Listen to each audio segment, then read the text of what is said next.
What's up, everyone, and welcome to the WAN Show. We got a great show lined up for you guys this week. We're going to be talking about your burning questions. That's right, you have burning questions, and I want to answer them. We uploaded our How Does LTT Make Money video earlier this week, and you might have noticed the thumbnail is a little mangled. That's because there's also been some new information surfacing around the whole honey thing. Oh.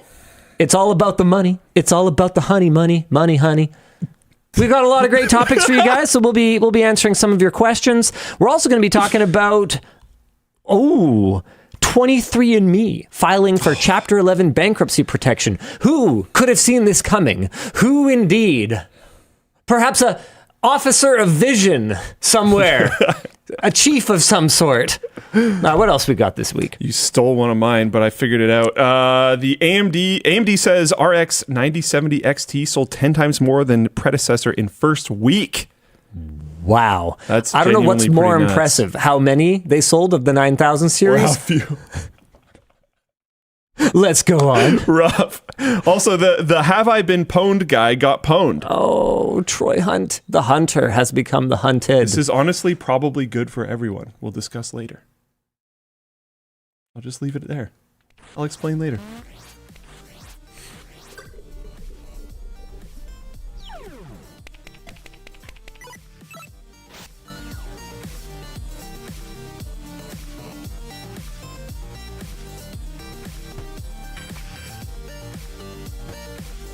The show is brought to you today by AMD, along with DeleteMe and XSplit, to go with our usual wrap partner G-Brand, laptop partner Dell, and of course, chair partner. That way. Yeah. Secret Lab. I really didn't get out of the way. Yeah, there we go. Man, it's a good thing we didn't both go the correct direction. It could have been disastrous. Because we're not going to miss the WAN show, so it would just be me and Luke unconscious in our chairs for the next 3 hours. Wake up, mild concussion, keep going. All right, so you guys had some questions about the How Does LTT Make Money video, and I'm not sure if we will answer all of them because I have not yet had a chance to read this document. I've been busy all day getting ready for our infrastructure test at Smash Champs. I guess we'll have to be talking about that because that is where Luke and I are going after this, because what better way to test the infrastructure for a LAN facility than to play video games all night? Yeah. I mean, there's really no other way to do it. Yeah. It's a tough job, but I guess we'll soldier. To be there. We'll soldier through. Yeah. We will. Yeah. All right, so here we go. On March 25th, Linus Media Group, Inc. uploaded The Truth About How LTT Makes Money, a video featuring several members of the team breaking down several income streams that contribute to LMG's revenue. Naturally, this spawned some discussion in our official but officially recognized subreddit, as well as on the LTT forum, and we thought we would try to address some of the speculation.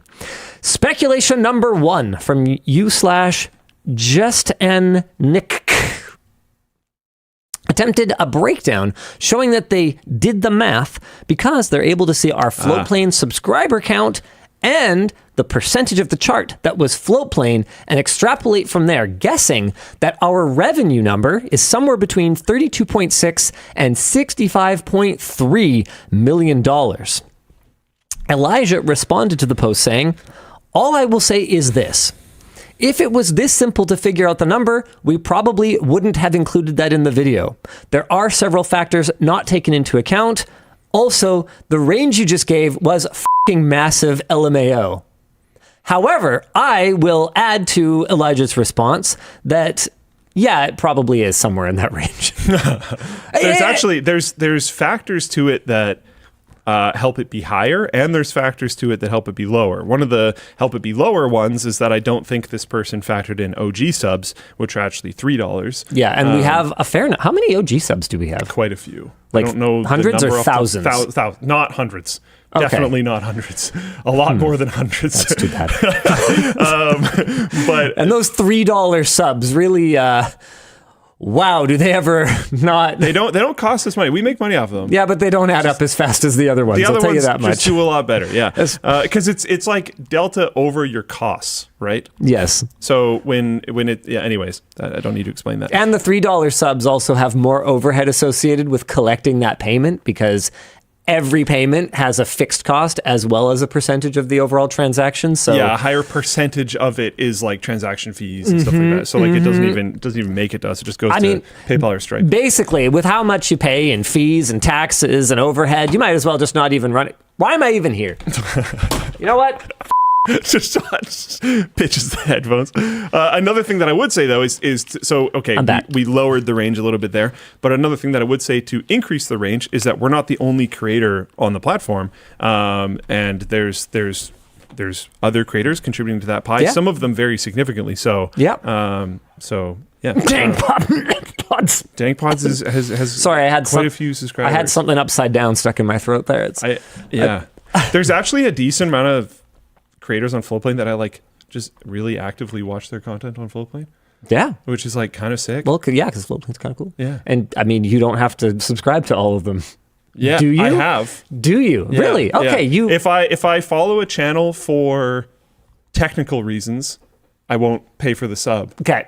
But if I'm like, I want to support this creator, I'll just pay for the sub. I'd have to if it was on Patreon. Very cool. So like, yeah, I don't know. No, it's the right thing to do, I would think. Speculation number. So like, there's one. I have at a time directly subscribed. I don't know if I am right now. The main LTT channel. Go ahead. I have at a time been directly subscribed to DankPods, for instance, because there was a while where my sleep schedule was all whack. So I was awake more often when he was actively streaming, and I would just have his drum stream in the background while I was working. So it was like, yeah, I mean, nice. I'm just actually watching this like for fun content. So that's understandable. Yeah. I mean, Wade's super cool. Yeah. Speculation number 2. Since some channels contributed so little, that's why they were shut down. So the reference here is, of course, to the not LTT or Short Circuit or Tech Links channels, because you got to remember, for most of last year, actually even LMG Clips earns more than Tech Quickie Game Linked. MAC address is in there somewhere. Channel super fun. There is. Okay, hold on. I'm going to read the official response first. It is worth noting. Yes, good. It is worth noting that chart only shows AdSense, not sponsorships, which when one channel uploads 15 videos over the course of an entire year, and another channel uploads almost 2 videos a day, in the case of LMG Clips, well, of course, that channel is going to make less AdSense, but there is more to the revenue of a channel than just AdSense, and that was one of the points that we were trying to drive home in this video is... AdSense is like a smaller part of the pie these days. How does the creator economy work exactly? How do these numbers break down at an organization that isn't just a YouTube channel? And not every YouTube channel will follow, and I think we say this in the video, but not every YouTube channel will follow similar splits to what we have. No. But this is ours. No, not at all, but this is ours. Point number 2 on this one is the shutting down of the channels was never about the money. I made that explicitly clear at the time, and I know that there is a cohort of people that believe that every time I open my mouth, I am lying. That is not in fact the case. If I say it wasn't about the money, I can't tell you what it was about. It means it wasn't about the money, but I can't give you any more detail about what exactly it was about. At the end of the day, we made a decision to pause the production, to focus on the areas we needed to focus on, and make LMG as awesome as it can possibly be. All right. Speculation number 3 was that we should have just said how much money we make in the video. Some people said big companies show their revenue all the time. Why can't LMG? And the answer is that because those publicly traded companies by law are required to disclose certain aspects of their finances for their shareholders. LMG is still a private company, and we don't have to go as far as we did, but we made a decision to do so, knowing that a lot of people, the ones who care anyway, are going to go and do the math for themselves anyway, and realistically, coming back to speculation number 1, probably end up in the right range or so.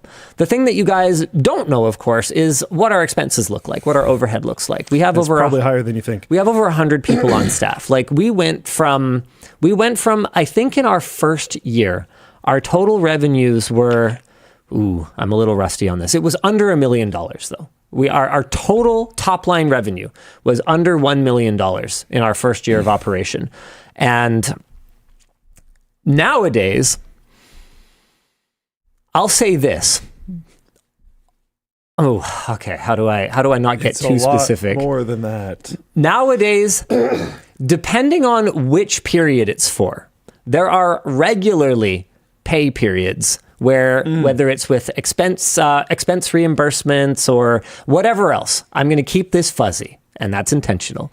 But there are regularly pay periods where the overall withdrawal from the company's coffers is greater than that. It happens.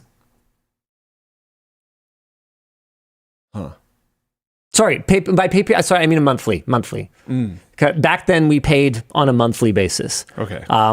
So there are months where our overall payroll expense is greater than the entire revenue for the company in our first year of operation. Of course, in the first year, that wasn't a huge problem because the entire employee count was me, Luke, Ed, Brandon.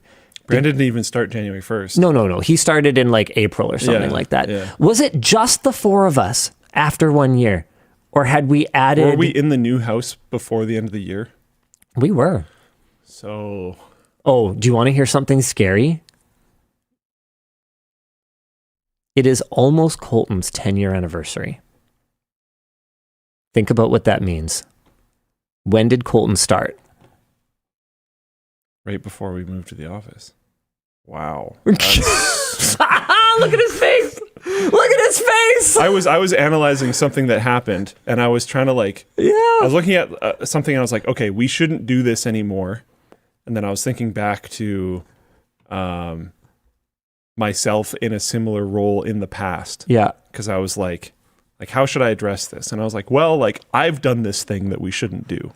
So I'm trying to put myself in those shoes to understand what it's like, right?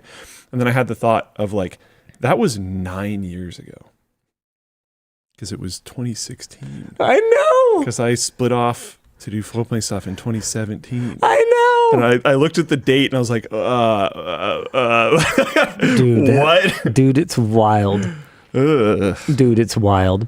Anyway, there were some other questions that people had, some other assumptions. We can talk about a little bit more if you guys want to leave a merch message. As you guys know from watching that video, if you did, merch, which I think is actually an unfair word to use to describe the products that our team creates, but Agreed. Our merchandise contributes an enormous amount of our company's revenues. I did see a lot of people talking about how there's a huge difference between revenue and profit.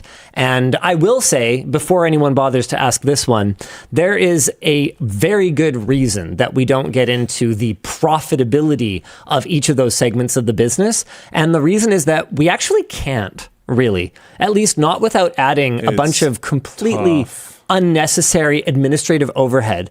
How on earth would I tell you guys exactly what the cost is of actually tech-linked would be relatively easy because there's a small team that works on that for a finite number of hours every day. And what's the value of the earnings of one department floating another department while they cook for a while and then make tons of money? Well, okay, that we could kind of figure out. But where I was getting with this is, how do I determine the cost of an LTT video? There's so many parts of that. I would have to log every single hour of every single person involved, from the business team talking to clients, to procurement, sourcing product, to the labs team doing testing, to the writing team, to the shooting team, to the editing. Involve the administrative stuff? Did they talk about this in their one-on-one? With an executive? Yeah. Did anyone in accounting have to do any reconciliations for it? Probably. You could kind of try to approximate it. And the sponsor money isn't free. A business person had to work to get it. And we kind of do. We kind of do try to approximate those things in order to make sure that every aspect of the business is running in a healthy manner. And clearly we're doing okay. But if our whole goal with this type of transparency with you guys is that it's supposed to be accurate, then the most accurate way for us to do it is to to give you something that we can actually trust, something that we know is actually accurate. So one of the things that a lot of people brought up is like, hey, with how much of the business is merch now, over 50%, why do they even bother with the video side? But it's murkier than that, right? Because a lot of that apparel sales and product sales is driven by that video production business. It's just that we've chosen to allocate the revenue into buckets this way.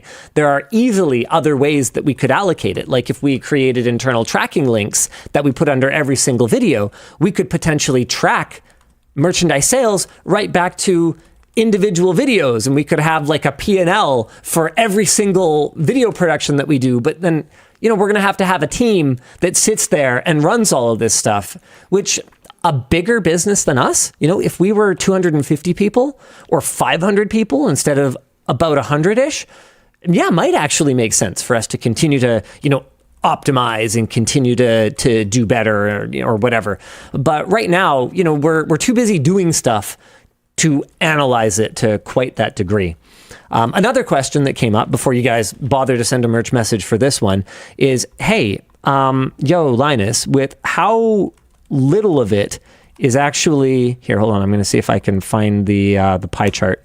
With how little of it is actually those in-video, like pre-roll and end-roll things, why exactly do you bother including them? Can you just not do in-video sponsor spots?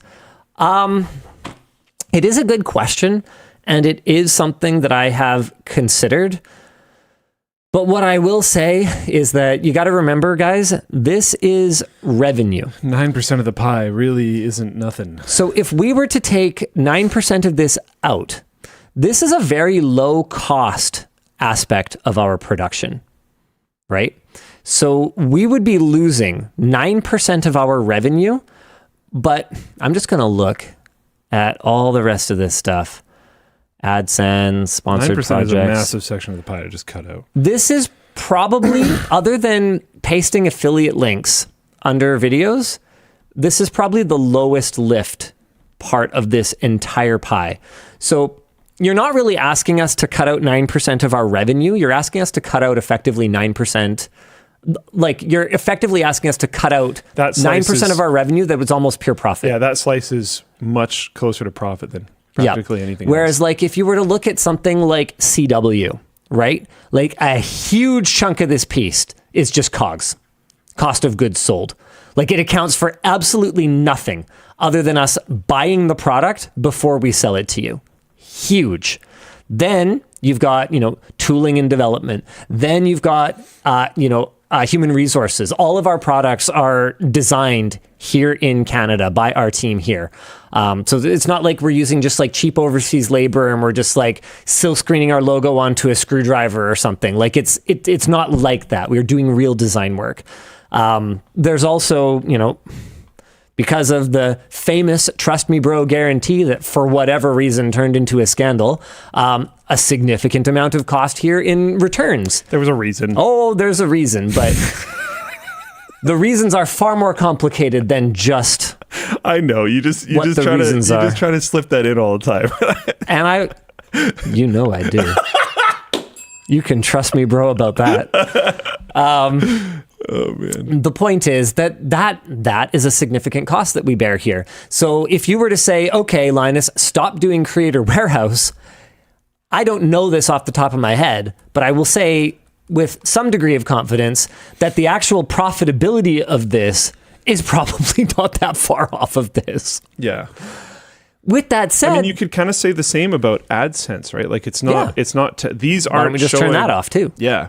These aren't showing necessarily all the stuff that goes into it, because those, like in-video sponsored spots, AdSense, sponsored projects, those are laying on top of the video production crew. Yes. And in-video sponsored spots is also laying on top of the video production crew. Yeah. So if we were just making the videos, right, our costs are the same regardless of whether we have AdSense and in-video sponsor spots.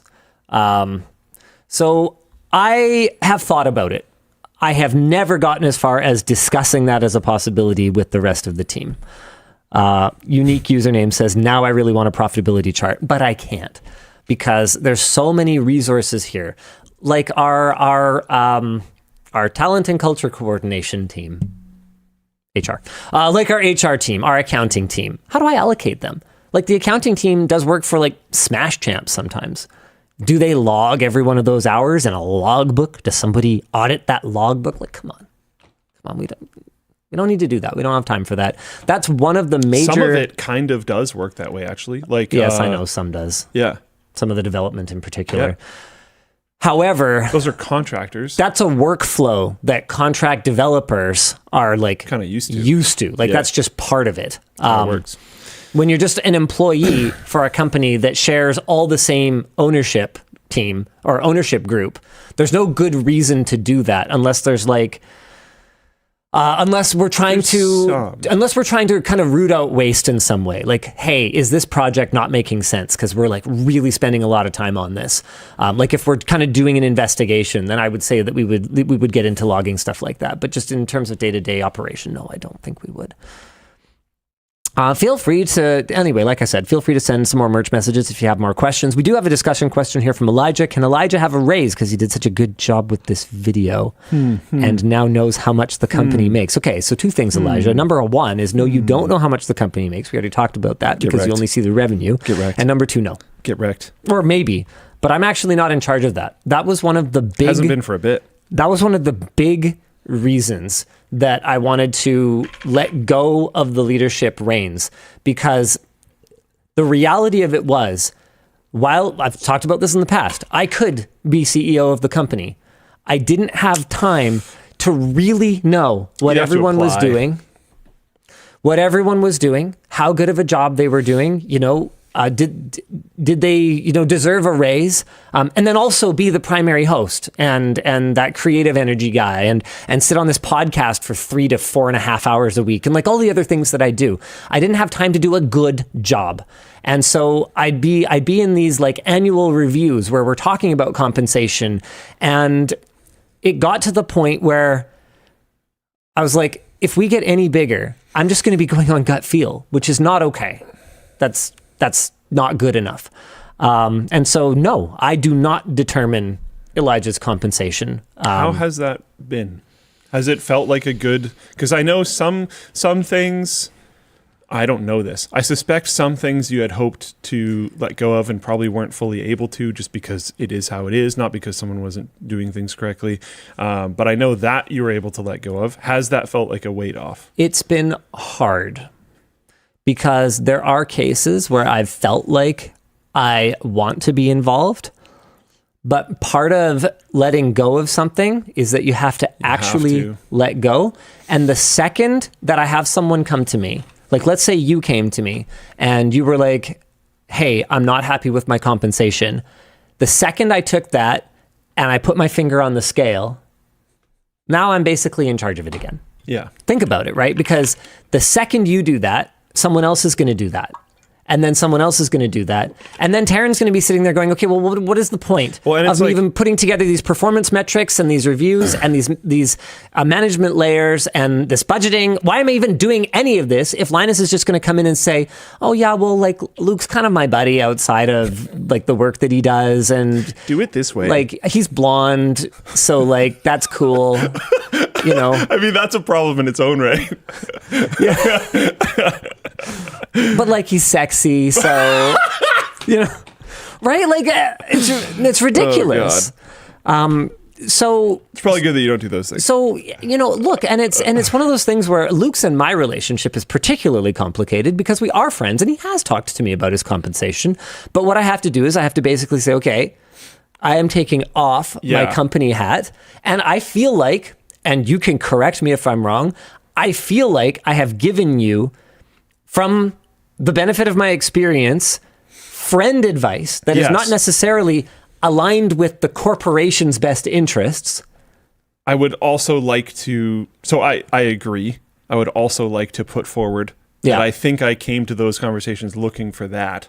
Yeah. Not the other side. 100%. So I think it worked out great. It is a very weird and complicated relationship. I think we both do a pretty good job. We try. But sometimes it doesn't work out perfectly. But what I didn't do and what I wouldn't do is take what he told me as a friend and raise it up the flagpole. Which I also didn't want him. Take it up the chain, because that's not the way that's supposed to work. The way it's supposed to work is if Luke has a concern, and I'm not saying Luke was complaining about his own pay. What I'm saying is that something to do with compensation, Luke had a concern that he wasn't sure how to approach, and he wanted to talk to me as a friend. So we did, but I can't put my thumb on the scale. Because and it's like, and this isn't a mistake. Even necessarily one of those scenarios, but like, and I have struggled with this. And I've tried to coach people who manage people under me on this same thing. I struggle with it now. I will probably always struggle with it. You have to let certain things like fail. Yeah. Oh, yeah. Oh, God. Oh, dude, it's so hard. It's so painful. Think about the number of ideas that you've either pitched me or heard pitched to me that I've been like, I do not believe this will work, but try anything twice. Yeah. How many times have you heard me say those words? Quite a few times. Like, I don't think I could count it. You can't fit it on hands. I don't know how many times, but it's so hard. And it is tough. But like, and you have to also understand that when you're on the like receiving end of that, and I'm not saying this is one of those scenarios. Yeah. But in all of these scenarios, like anything that Linus had to give up, I think, can I say this? I don't know. You can say anything you want. It's a free country. I think what am I going to do? Fire you? A problem that we had when you and Yvonne were holding certain positions was that you guys wouldn't let certain things fail sometimes too much. Oh, yeah. And then that like limits people's growth potentials. So, sometimes you have to, like, as a manager, you have to weigh the, like, what is the loss of letting this thing fail versus the actual real loss of this person not learning this thing. Dude, people have to learn things for themselves. Yeah. Do you know how many things? Can't just tell people. Dude, the number of things. Okay. Here's a perfect example. Everyone. Here's a perfect example that completely changed the trajectory of my life. Okay. When I was going into school, okay, I joined the science program at UBC, and I was like, I don't know, I'll do whatever it is that science people do. And I had no idea what I wanted to do for a career. I knew that you're supposed to have a degree because that's what my generation was told. And also a high school diploma was worthless by the time I got one. And so I went to university. I went to a good school, and I went to science because, I mean, that'll look good on my resume, right? And everyone says STEM. And my uncle told me, so my uncle says, look, you're making a mistake. Go into business, learn business, because everything is business. I went, Uncle Skip, he's always pushing this business agenda, but I'm going to do science. And he was 100% right. I didn't understand what business was. No, it sounded boring. It sounded like wearing a suit. Yeah. I had no idea that business can be plumbing. Be like literally anything. It could be literally anything. You can use business, like some of the best stuff I learned at BCIT when I was taking a development course. Was the mandatory business courses that came along with it, because they were like communications and other things like that. And I used those more than probably anything else I learned at that school. I never used Java. I didn't program in Java professionally ever. And like, I don't know, but I used all the business courses. Because so to the plumber example, you can be a plumber and you can make a salary. Or you can run a plumbing business and you can make, if you are successful, which will take some work, some luck, right? If you are successful, you can make many times a salary. And that was his point. Yeah. His point was, no matter what you do, even if you go somewhere and earn a salary, you can use those things you learned in business to help accelerate your career. Like, it's working within that organization and being useful within that organization can be amplified by understanding business stuff. So yeah, that was a thing that changed my life, but I had Sorry. PK7 said, I'm going to slightly modify. Oh no, it's exactly what he said. Or you can become a farmer and make a celery. Do the thing. I was thinking about it. My hand was hovering. Where are we going with this? Okay, so the point is that he explained it to me. He told me everything that I'm telling you guys now. I have no new information than I had. Yeah. But what I have is knowledge, which is what I value a lot more than my car. We don't have any we got some books. We got some Star Wars books. The Jedi Path on the... Why is that there? Is that yours? Did you order that and forget it here or something? I have no idea whose it is. Why are there Star Wars books there? Do you want to get them? They've been here forever. Yeah, I don't know how long these have been here. You're sure they're not yours? I don't. Because you totally read like trashy Star Wars literature, Yeah. and you totally get your stuff shipped to the office. I don't think I would have bought this though. How sure are you? Not 100% sure, but if I did buy it, it would have been a long time ago. It's yours. I don't care about it. My set deck. He'll read it. From the camera angle we never Are you use. sure it's not supposed to actually be set deck? Like, I feel like I should probably leave it here. I don't know why it's in cellophane then. FogelBR asks, I'll ask this here in Floatplane chat. Can you empathize with those of us who miss you being more unguarded like you were in the past? Now it seems like with Terren being so guarded, part of the allure of getting to know Business Insider things is gone, which is one of the reasons I've been a fan. Am I being guarded right now? I don't think Terren being here would be the reason for that change. I also don't personally think Terren is super guarded. No. To be honest, no. I think that's a misread. Yeah, I mean, he's not as accessible Sure. because he's not on WAN show every week. Sure. But that doesn't mean he's guarded. No, it just means he's. But I can understand why they have the perception. Sure. It's that just, he's not as- I'm just pointing out there that I don't think it's true. Like, I'm pretty readily available. I am. Yes. Like, whenever I see a message somewhere about how impossible Linus is to get in touch with, I'm like, yo, you didn't try that hard. Yeah. Like, I am not that hard to get my attention. It's possible that you had a terrible I'm easy to idea. find.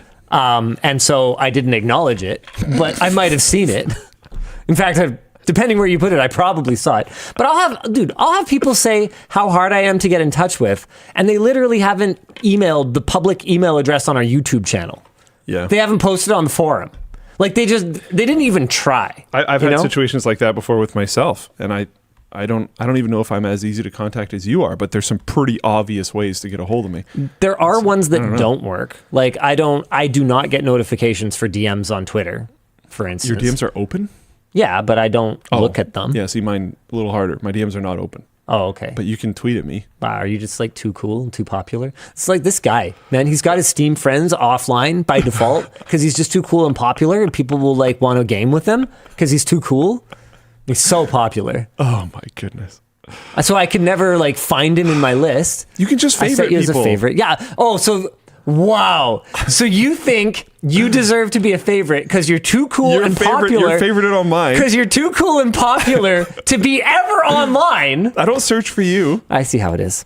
My goodness. I see how it is. My goodness. He's just too cool and popular. I mean, look, all we have to do is look at any kind of controversy, right? And it's like Linus bad, Luke cool and popular. Why does he hang out with that Linus guy? Maybe it's because of actions and words. Wow. See, he's mean.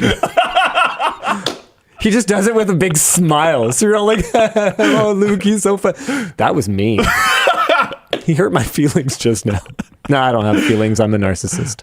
Or is a sociopath? Or what have I been accused of? No, just narcissism, right? Has anyone called me a sociopath yet? Probably. I have no idea. You know what? I'm going to search the channel. There's a lot of words out there. I'm gonna search the channel for comments that contain sociopath. You can't get out ahead of it. I'm gonna do it too fast. What are we supposed to be doing right now? I think we're still on the how does LTT make money topic. Oh, okay. Yeah, Hold on. we could do Elijah had one more conversation question. Do you think being as transparent as we've been as a company has shot us in the foot? Yeah. Yes. Has shot us in the foot for the future. This applies to several aspects: sponsor relationships, finances, product development, etc. Oh no, none of that Not to stuff. those things, to be honest. Yeah, no, just mostly community stuff. Yeah, no, it's always amazing to me to see people turn a W into an L, and take something like that video that we did. And it's fine to ask more questions. I understand why people are curious, right? But some people seem to be legitimately angry that we didn't say more, or that we didn't show more. If you do it at all, you didn't do it far enough. Yeah. F Off, Yeah. basically. Yeah. Yeah. Most people wouldn't have done this at all. Some people do it. There are other examples. Yeah, I mean, Mr. Great. Beast is shockingly transparent. He doesn't have to be. Yeah. Is he publicly traded yet? I thought did he do a private sale of stock? Yeah, I think he sold privately. Private sale? Yeah. Okay. Yeah, that's. I was going to talk about that earlier. How one of the reasons that we've never taken outside money is because of how much less of that internal tracking nonsense we have to do when the ownership is identical for all the companies. Yeah. So I can say, oh my goodness, we need a thing developed for LTTStore. Where on earth will I find a developer? Yeah, the Right. And developers for LTTStore stuff, neither of them actually work for Linus Media Group. Yeah. So, and that's something that I think we're probably going to do like a restructuring. That's a really scary word, but it's not going to be scary the way that we're doing it. We're going to be doing like a restructuring at some point where we take some departments whole. Okay, everyone chill. If you work here and you're watching this, chill. The restructuring. I know. So we take some departments in their entirety and then we shift what organization they actually work for. I think I might have even talked about this on WAN Show before, but we want to take some things like human resources, accounting, development, like potentially, parent company them, and make them a pooled resource like customer service. Infrastructure. Is there any good reason why we have fragmented customer service, a different customer service team for Floatplane and Creator Warehouse? I mean, everyone's job on both of those teams is basically to say yes. So, or say no if people are being completely unreasonable. It's pretty rare. I just mean the flows are pretty straightforward. We actually say yes to a lot of very unreasonable things. I know. Just so you know. I know. It's that is the marching orders.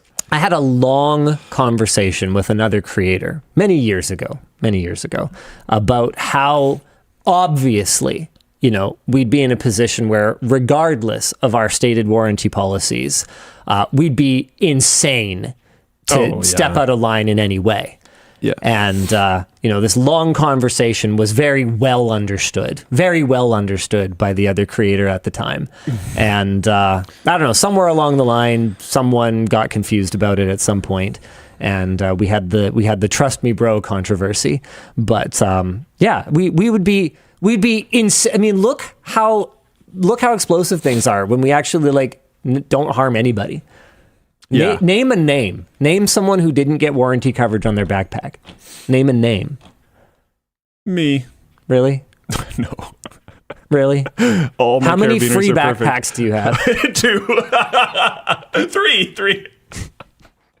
Fucking guy. I got it wrong. Oh man. Yeah. The one that I have that has the old carabiners, I think you even saw this. I'm on like a mission to not let them break. And the only time one of them even got close was a TSA agent put their thumb right through it. Is this just you kind of doing that thing where you just want the rare one no matter how much worse it is? Probably. Okay. But yeah, I haven't replaced them. I totally could, obviously. Yeah. The new bag has them on it. Yeah. And they're great. Yeah, they're better. But my old ones they're fine. Okay. They still work. Okay. Dyslexic Stoner 240 says, Linus, you didn't give me a warranty. I also don't have a backpack. Nice. Okay. What do you want to talk about next? Oh, did I get it? Yes, I have the button, actually. Someone asked if I have the button. Do you have mine? Nice. That invalidates what he did. Yeah, I have the button, but I don't know. All right. What are we supposed to be doing, Dan? You could do have another any idea? topic, or we could move into some merch messages. Up to you. No. It's not up to me. I don't decide these things. Let's do some merch messages. I'm not even the CEO anymore. That's right. But you're the vision man. Yeah, what is your vision for this WAN show? Your vision could be, Dan, tell me what to do. I always call him eyeball officer. I like it. I call them the peepers. What a weird thing to call someone. The peepers is crazy. What are the peepers thinking about today? I've never heard that before. Wow. How about some announcements? Let's get through those. No, we should do another topic. That's wild. We should. Yeah, we've only done one topic. How is that even possible? What even is this show? Who knows? I mean, certainly it's a show about detailed and accurate medical advice. That's for sure. Oh my goodness. Yeah. All right. AMD says the RX 9070 XT sold 10 times more than its predecessor in the first week. Lisa Su dropped this claim in an interview with Asus Tony, saying it has been a fantastic success. Actually, it is the #1 selling graphics card of all the AMD Radeon generations for first week sales by far. 10 times higher. Nice. This may be true for launch week, but does not necessarily indicate a successful quarter or year for AMD. This graph from John Petty Research shows a decline in sales for AMD's Halo products dating back to 2009. Basically, other than a GPU little, Halo products. Yeah, GPU. Other than a little bit of uptick in the what is this? Third attempt at rebrand? No. Okay, sorry, hold on. Okay, so this is the launch of Hawaii after multiple rebrands of. Oh man, I'm trying to remember. Which one did they rebrand? Like she said it's bazillion times. Of all the Radeon generations, though, so that would be all the way back to 2009. So this is a like over 4-fold increase. Hold on. I'm trying to remember which one was the one that they rebranded like a zillion times. Oh, I don't. I'm trying to remember. This they rebranded once, the 480 to the 580. But I thought it was the 7970, wasn't it? I thought it was 7970 or 7950. Didn't that was it a Halo product that was rebranded? Yeah. Or was it the 5870? Come on, help me out here, guys. There was one that got rebranded like 3 times. Someone's saying RX 380. Man, how do I not remember this 290 anymore? had a lot of rebrands too. Yeah, but I think that's before this. Yeah, the 290 did have a lot of rebrands. There was one before that though. 7970 became the 280X. 7970 to 280 to 380. Oh, that's right. It was the 7970, which became part of the 200 series and then became part of the 300 series again. Like that GPU was around flipping forever as a current part of their lineup. Oh, Atomic Brain Fart says 380 was different. I really thought I really thought it was part of it. 7970, December 11th, and then became the 280X. It was rebranded as the R9 280X, essentially the same GPU, Radeon R9 3. Okay, someone copy-pasted something into the chat, but it seems to have been truncated. I think it got cut off. That's really helpful. All right, well, either way, cool. Anyway, so yeah, they've been in a long, steady decline, according to John Petty Research, for literally like 16 years. However, I see hope. Like you can see it just in publicly available data, like the number of reviews on products. Like back in the Fury days, you'd look at these cards on Newegg and like, yeah, technically there's listings for them and there's like a couple in stock, but there'd be like 6 reviews, and that's over a span of like 6 months. So in effect, nobody was buying these cards. But that does not seem to be the case with the 7000 series. It is worth noting that while the 9070 XT is likely the top-end card from AMD this generation, it's not meant to be a top-of-the-line competitor like some of the other cards that were highlighted on that graph. With that said, it's a higher-end competitor than Polaris, for instance, which was meant to be more of a mid-range card. But that's, oh man, I don't know. Is this meant to be positioned higher than Polaris? Because Polaris launched at like $250 or like $199 or something like that. I don't quote me on those numbers, but it was like affordable. But then is like $549, $699, or $649, $699. Is that mid range now?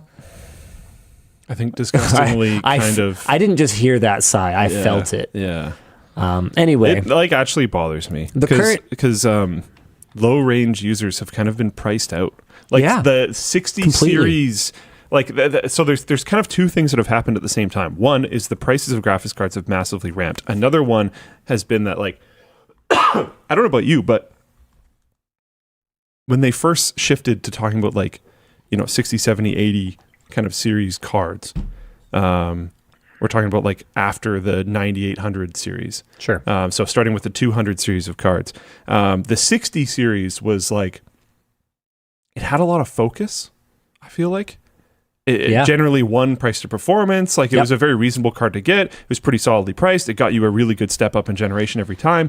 It was good. It was a good thing to buy. Just if you just want to like game at 1080p medium to high, just like buy that every time. I don't know when that started getting eroded, but it feels like it has been. Well, the 2000 series didn't even like. Oh no, they got the 2060 kind of sucked though, because the main highlight of the 60 series or the 2000 series was that it had ray tracing, but the 2060, you can play Indiana Jones and the Great Circle on it. It's actually okay, but like barely. So compared to the 1660, right, which was the non-RTX from that generation, but it's 16 series instead of 20 series. I don't know, whatever they were doing with that branding. Yeah. That was honestly a way better value if you didn't care about ray tracing. And the 2060, even if you did care about ray tracing, it was barely really capable of it anyway. So that was, to me, where the 60 series kind of lost its luster. But for me, the bigger conversation is like, what the fuck happened to the 50 series? Yeah, fair enough. 50 also used to be a great value. Yeah, it was a solid card. Like back with like Maxwell, right? Like a 950 Ti or whatever was like a pretty solid card. Like the 1050 was like, or 1050 Ti. I believe there was a 1050 Ti. Hold on, I'm pretty sure. And I'm pretty sure it was pretty solid. 1050 Ti. Yeah, there was a 1050 Ti. Yeah, that thing was solid. And like, what was the MSRP when it launched? It was $139. A solid card for $139. Like, this is what we lost. Yeah. Even look at the cooler. Like, the cooler even looks cool, if that's actually I don't think that ever existed. Yeah, I never saw that. I'm pretty sure those existed for 1060s, and I think, it says 1050 on there. Yeah, no, 1060s, definitely you could buy ones that looked kind of like this. But this effectively did not exist. It was all partner cards. Okay. Yeah. Someone says they still use 1050 Ti's in slot machines. Nice. Anyway, speaking of somewhat maybe affordable cards, B580s are in stock. And this is not $250, which is what it was supposed to be, $250. Yeah.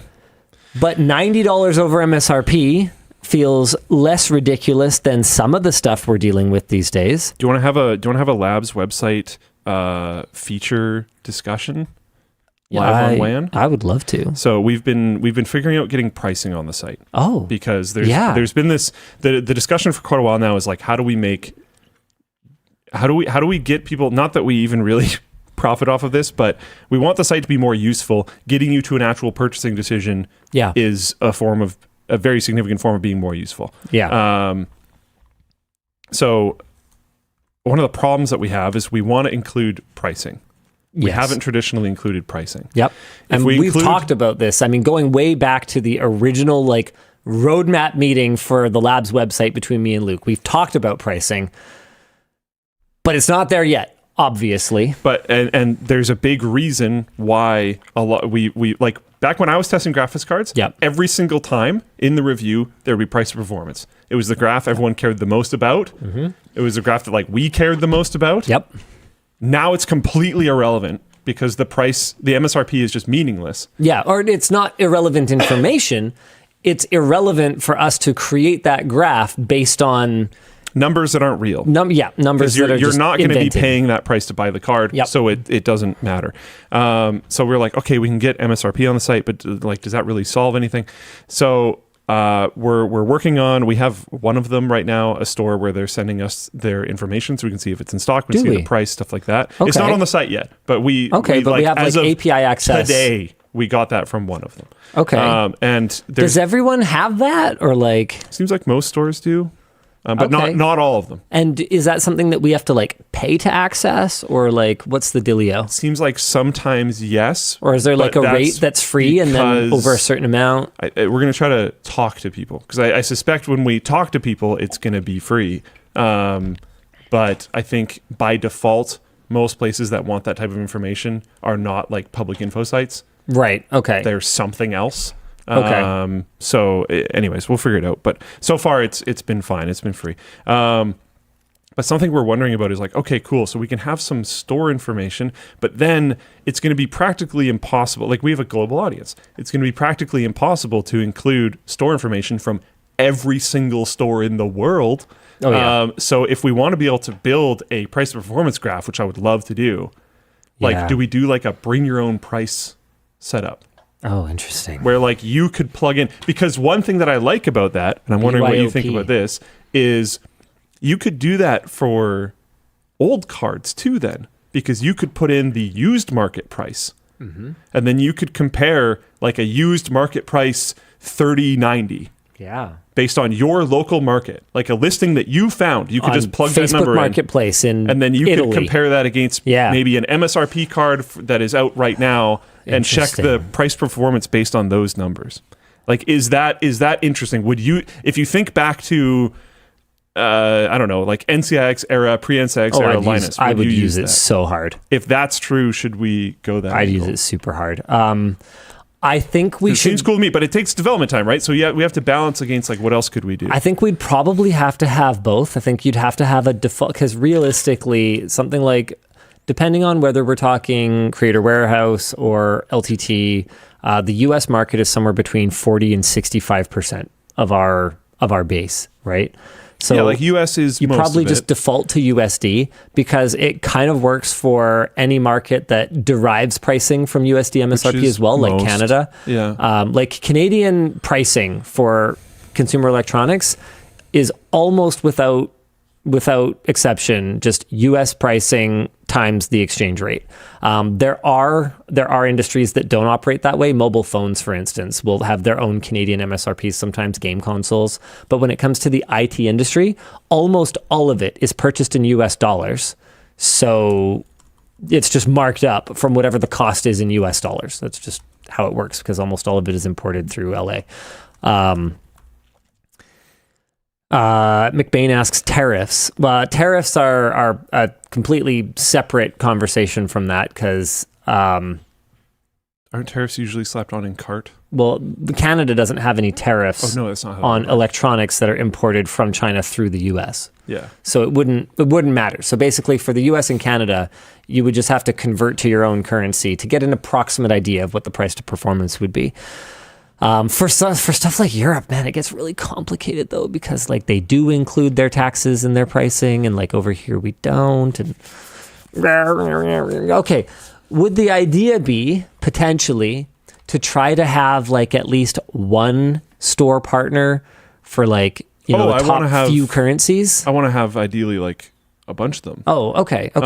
So this is not an or. So this is to fill in the gaps. We are definitely going to have, because like, I mean, the lab's website is like fairly likely to lose money forever, but we do want to have affiliate links for people, so those would have to have store prices effectively. Yeah. Oh yeah, for sure. Well, no, they wouldn't have to. We have them already, and we don't have store prices. It'd be way better. It would be better. It'd be way better. So like it's in the retailer's. That's going to be a thing anyway. It's in a retailer's best interest for us to have a functioning affiliate link. Yeah. And for us to have functioning stock and pricing. Yeah. Because effectively they win. So we can already have functioning affiliate links, but people are clicking on them blind, basically. Right, which is like stupid. It's not ideal. Yeah. So that's probably happening anyways. You can't rely on scraping though. We're not planning on scraping. Yes. Yeah. We will never scrape anything. We are good boys. We definitely didn't already do that. Nope. No, yeah. we wouldn't. Yes. We would not. Yeah. Not ever! And like some people are pushing back on like, well, what does the MSRP even mean though? Because you can't buy a card at MSRP. That might be like true, but that's true right now. And that's also not true for a lot of other verticals. It's mostly just a problem for GPUs. Yeah, I mean, you can buy a CPU for MSRP right now. So we're making a site for more than just GPUs. Shraf2K asks, what about a calculator for price to performance where you can put your local pricing?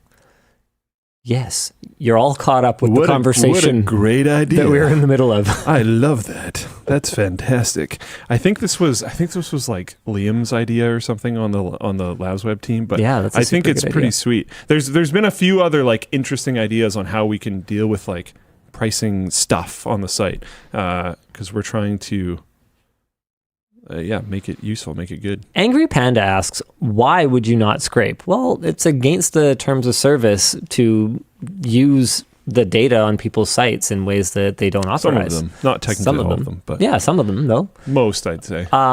And it's just, it puts additional load on their server for non-human traffic that is in violation of their terms of service. So if for no other reason other than that it's rude, we would never do it.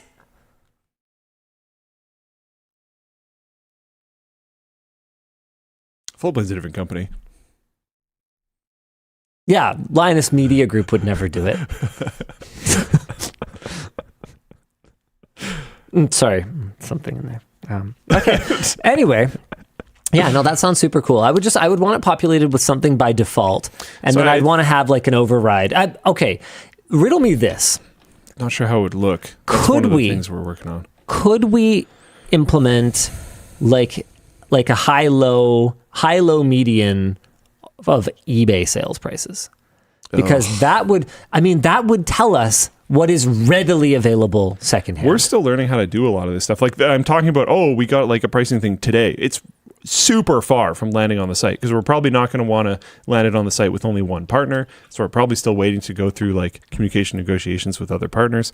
We also have to figure out like how we're going to lay this stuff out. Like if we show multiple stores for the price performance thing, which might be a thing that we do, and we also make it so you can bring your own price, and then we also make it so you have high, low, medium for eBay, but then eBay's very like location specific. This is starting to become the kind of thing that I'd want to like save my session for. Yeah, like it starts getting like really like we're scope creeping, feature creeping the heck out of it. So it's like that might be cool, but then we're already like, again, we've never done this stuff before. This is new to us. How about this? We're looking at all this data from even these stores, and even the stores are really weird about how they list and label things sometimes. Oh, yeah, because marketplace and like, so you'll have something that's a better price, but the shipping is like $45.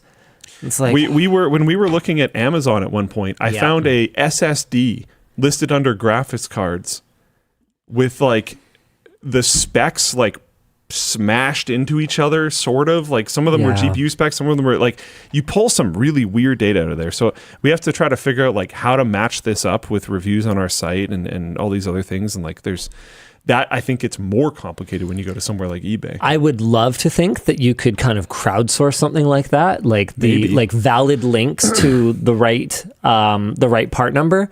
But then sometimes those things can change. Companies can rev stuff silently, and so all of a sudden that information becomes out of date, not because anyone in the community did anything wrong or because our site did anything wrong, but because there was a silent revision and nobody knows. Yeah, it's interesting. There's a lot of different ways we can approach it, but I think this will be I think I would, in my perfect world, I would select my country, and then I would say, I want to buy new. Even that, like, so just sorry to cut you off. Just even that, allowing country selection, we're now either excluding a ton of people, or we're scaling to an incredible number of stores to support off the bat. We would start with one or two countries. Yeah. And then we would add as needed. But it's just in terms of like how I configure my view, I'd want to select my country because otherwise what are we even doing here? Right? And the US would probably be the default. Sure. So I'd want to select my country. Scrollable list of countries with the US like you normally have with like keyboards and languages and everything else. And then I'd probably want to go new, used, and then are these custom. Like checkboxes or no, this would be like a mode. Okay. New, used, and custom. So custom is bring your own price. Yeah. Used is like eBay, Craigslist, whatever else. Yeah. And then new is just MSRP. No. New is store pricing. Store pricing. Yeah. Would you have an MSRP option just to like chip away at graphics cards? No. Just to make fun of graphics cards? Yeah, probably not. It's just useless. What can you buy it for now? Yeah, exactly. Would you show, like, what if something is completely out of stock practically everywhere? Would we have like a warning? I mean, almost nothing is. Tell me something. 5090s. 5090. I'll find it in stock right now. I haven't checked at all. I have no idea. But I mean, there will be a scenario where there are none. Okay, so if you have $5,000, you can buy a 5090 right now. But you said new, right? That's new. But this is on eBay. So does new include eBay? Because people aren't always truthful about new things on eBay. Sometimes people sell pictures of things. I'm just saying, there's always a price. So what we could do is we could return our best result, our closest match. Like I'm willing to bet if I go on, okay, here, let's try Amazon.com. I bet there's like a third-party seller that has a 5090 for like $6,000 or whatever.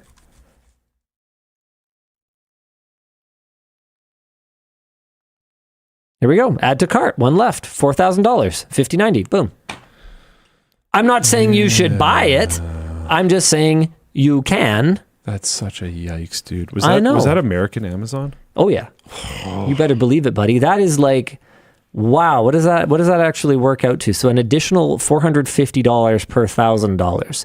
So that is like a 6,000 Canadian dollar GPU. That is going to cost like over 10% of the median Canadian income for a GPU, if I recall correctly. So absurd. Median Canadian income. Oh, a little under 10%. Wild. Anyway, what are we supposed to be doing right now, Dan? We do need to kind of turbo through. I think we're. Oh wait, we never finished that topic. What one even was it even? Oh yeah. No, there's not much more to say there. Okay. Yep. Cool. I think 5 topics was fine. Yeah, maybe. Let's cap off our week with end caps. Oh, that's right, folks. Dang it, I always get this wrong. From now until Monday, when you add both a precision screwdriver bundle and a precision end cap set to your cart, we are going to give you the end cap set for free. And if you don't know what we're talking about, we have designed the end caps of our precision screwdriver to be interchangeable. That's right. You can just put a little thing here. Yeah, I think I got it. It's easier if you have a wrench. The point is, you just hold this spot right here and you can screw off the end cap. So then you just got the little bearing piece right there, and then replace it with one of our other end caps. We have also flat-topped black one. Okay.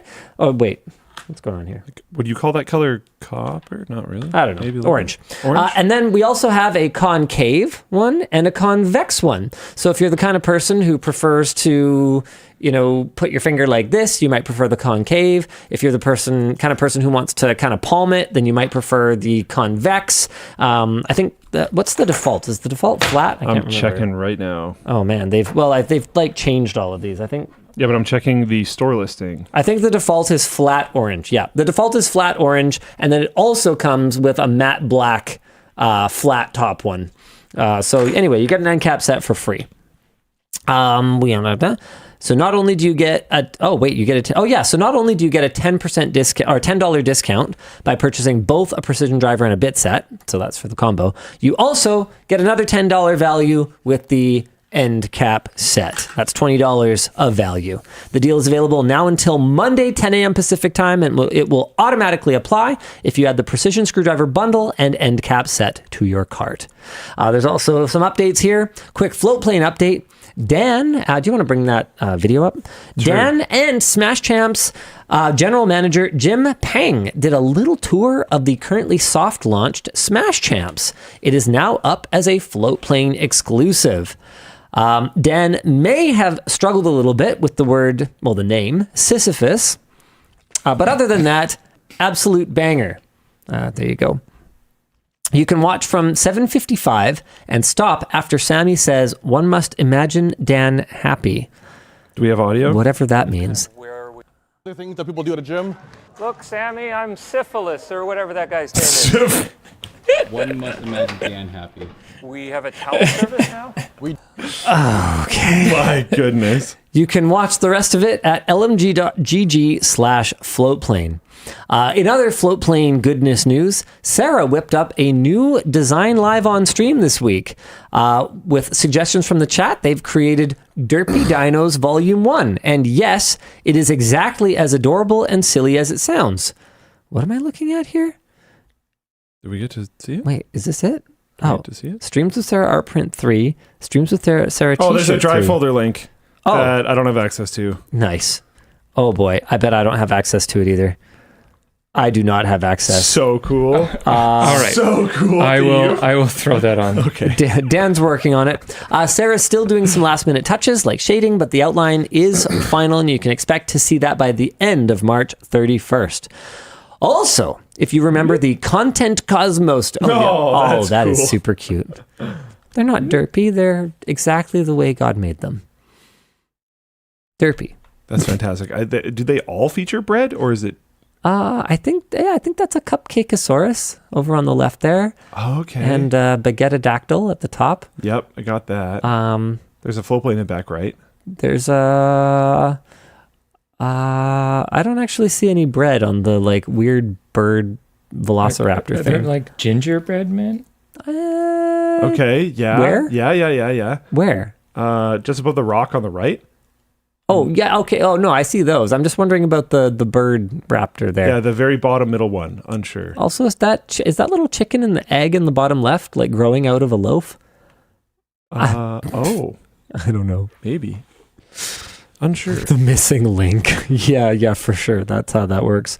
Also, if you remember the Content Cosmos design she did in December, the one with the very legally distinct Pyro Kitsune, that one's been remastered to take better advantage of color usage for a poster. Oh my goodness, this looks flipping awesome. What size is that? That is so cool. And oh my goodness, there's a shirt.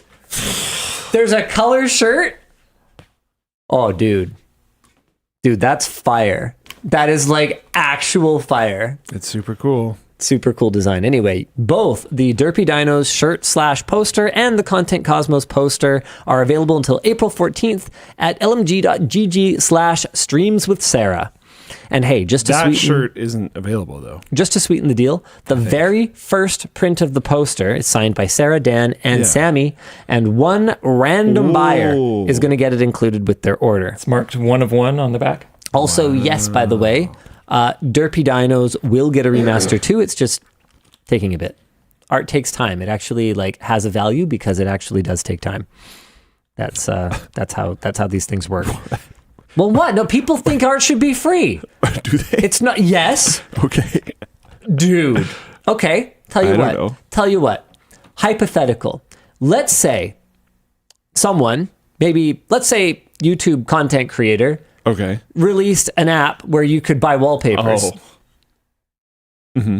How mad would people be Enraged. if they had to pay for wallpaper? Peeved. Would it be a big scandal? There was other problems with it. Yeah, there were. Just saying. However, there was a not zero number of people that were simply outraged at the idea of paying for art. What's the current status of that? I have no idea. What was it called? I have no idea. Panels or something? I have no idea. I almost immediately stopped caring about it completely. Yeah. I have not changed the wallpaper on my phone in as long as I can remember. I just think I've had my use current one for... whatever is the default wallpaper, and I give zero cares beyond that. I'm sorry, I just can't care about it. It still exists. It currently has a rating of 4.7 stars. Hey, there you go. How many reviews does it have? Almost 10,000. Wow, okay. Well, then apparently it's doing great. Go Panels. That's what it's called, right? Yeah. Panels. There you go, Panels. Way to All go.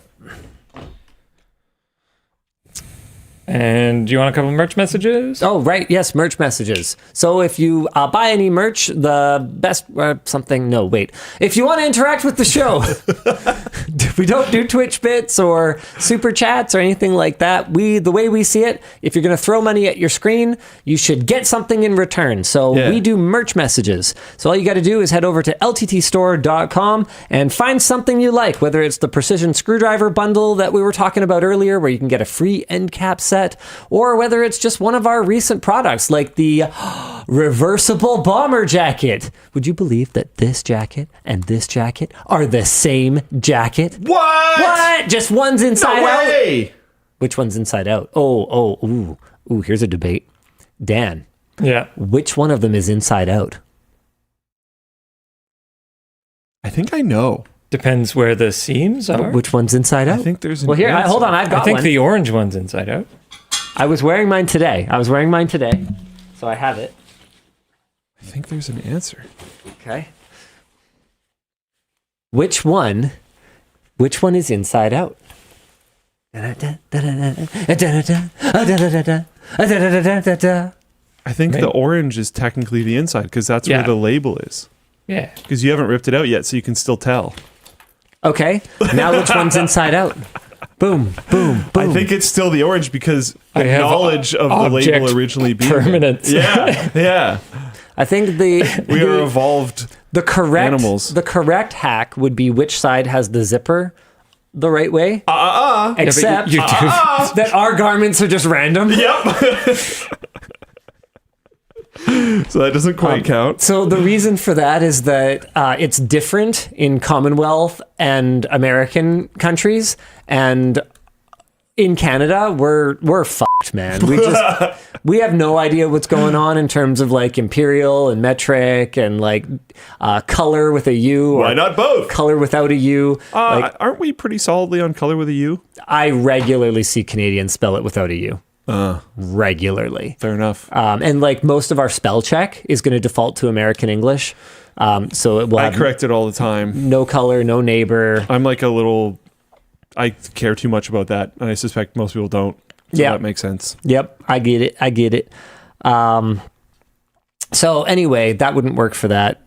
The answer is that there is no answer. The point is, all you got to do to send a merch message to interact with the show is pick something up on LTTStore.com, like say, for example, our terminally online hoodie, get it, boop, and then you will get in your cart a little box for a merch message. Look at that. We are live. I would like my purchase to appear as a merch message. So you can go ahead and send a little message, and it will go to producer Dan. Ooh, my Is that what they goodness. sound like? It will go, yeah, that's what they sound like. That's what they all sound like. It will go to producer Dan, who will throw it down there or respond to it himself or curate it for me and Luke to respond to. So Dan's going to show you guys how the curated ones work. Sure. Got Hit me, one here Dan. from Drew. Hey, DLL, do any of you or anyone at LMG have plans to attend NAB this year? I've been wanting to go since 2019, but I finally managed to pull together the money to go this year. I think we I are suspect somebody will be. sending a contingent Like to one or NAB. two at the very least. We don't really cover the show. We've done it a couple of times, but the truth is it just plain doesn't perform on our channel. The overlap between camera geeks and tech geeks is there, but they kind of float in different orbits, and we just don't find that it performs the way that we would need it to justify the cost of attending a show like that, as you pointed out so well. It's not free to go to NAB. We have had times when we've attended just to like see what's coming down the pipe, but That sounds like a saying. It's What? not free to go to NAB. I don't think it's going to catch on. No. I'm not planning to go, but funny, though. I always like, reading the news about what comes out of there. Have you been? I have never been to NAB. Yeah, me neither. There's often cool stuff. Like there was, what's their nuts? I think like ASUS had a modular display there one year. And then I think, hey, what happened to that? We were supposed to get our hands on it or something. And then that just never materialized. Maybe that didn't end up being a real product. All right. Up next, hey, LDD, have you thought about doing a WANathon, a 12-hour stream with guests and you all just playing video games? Wow. I'd personally watch the VOD 3 times just to add to the views. No, I don't think I have ever thought about doing a WANathon. Don't do that. Don't actively sit there and watch WAN show 3 times. Please. They can if they want. No. It's a free country. No. Go outside. They could do it outside. Okay, if you're going to do that, fair enough. Fair enough. My God. Oh, man. Imagine watching 12 hours of WAN show and for 2/3 of it having heard everything before. Man, I feel like the quality would really go down after the natural ending of WAN show, because we don't have a hard end to WAN show. No. It just ends when Kind of run out of stuff. We have somewhere to be, or we run out of stuff to talk about that we feel is interesting enough. That's why sometimes it ends kind of abruptly, where I'm just like, all right, well, see you next week. Yeah, because like sometimes the near the ending might actually feel like the highlight of the show, but once we're out of gas, we're like pretty out of gas. So it's kind of time to go. Yeah, and we'd like legitimately have to really make certain people very angry and eat on the show if we're going for 12 hours. Like there's no way I could survive. I'm already hungry. Yeah. I've been exercising more again lately though, so I think that's a big part of why. That makes sense. And I've only eaten borscht for the last 2 days.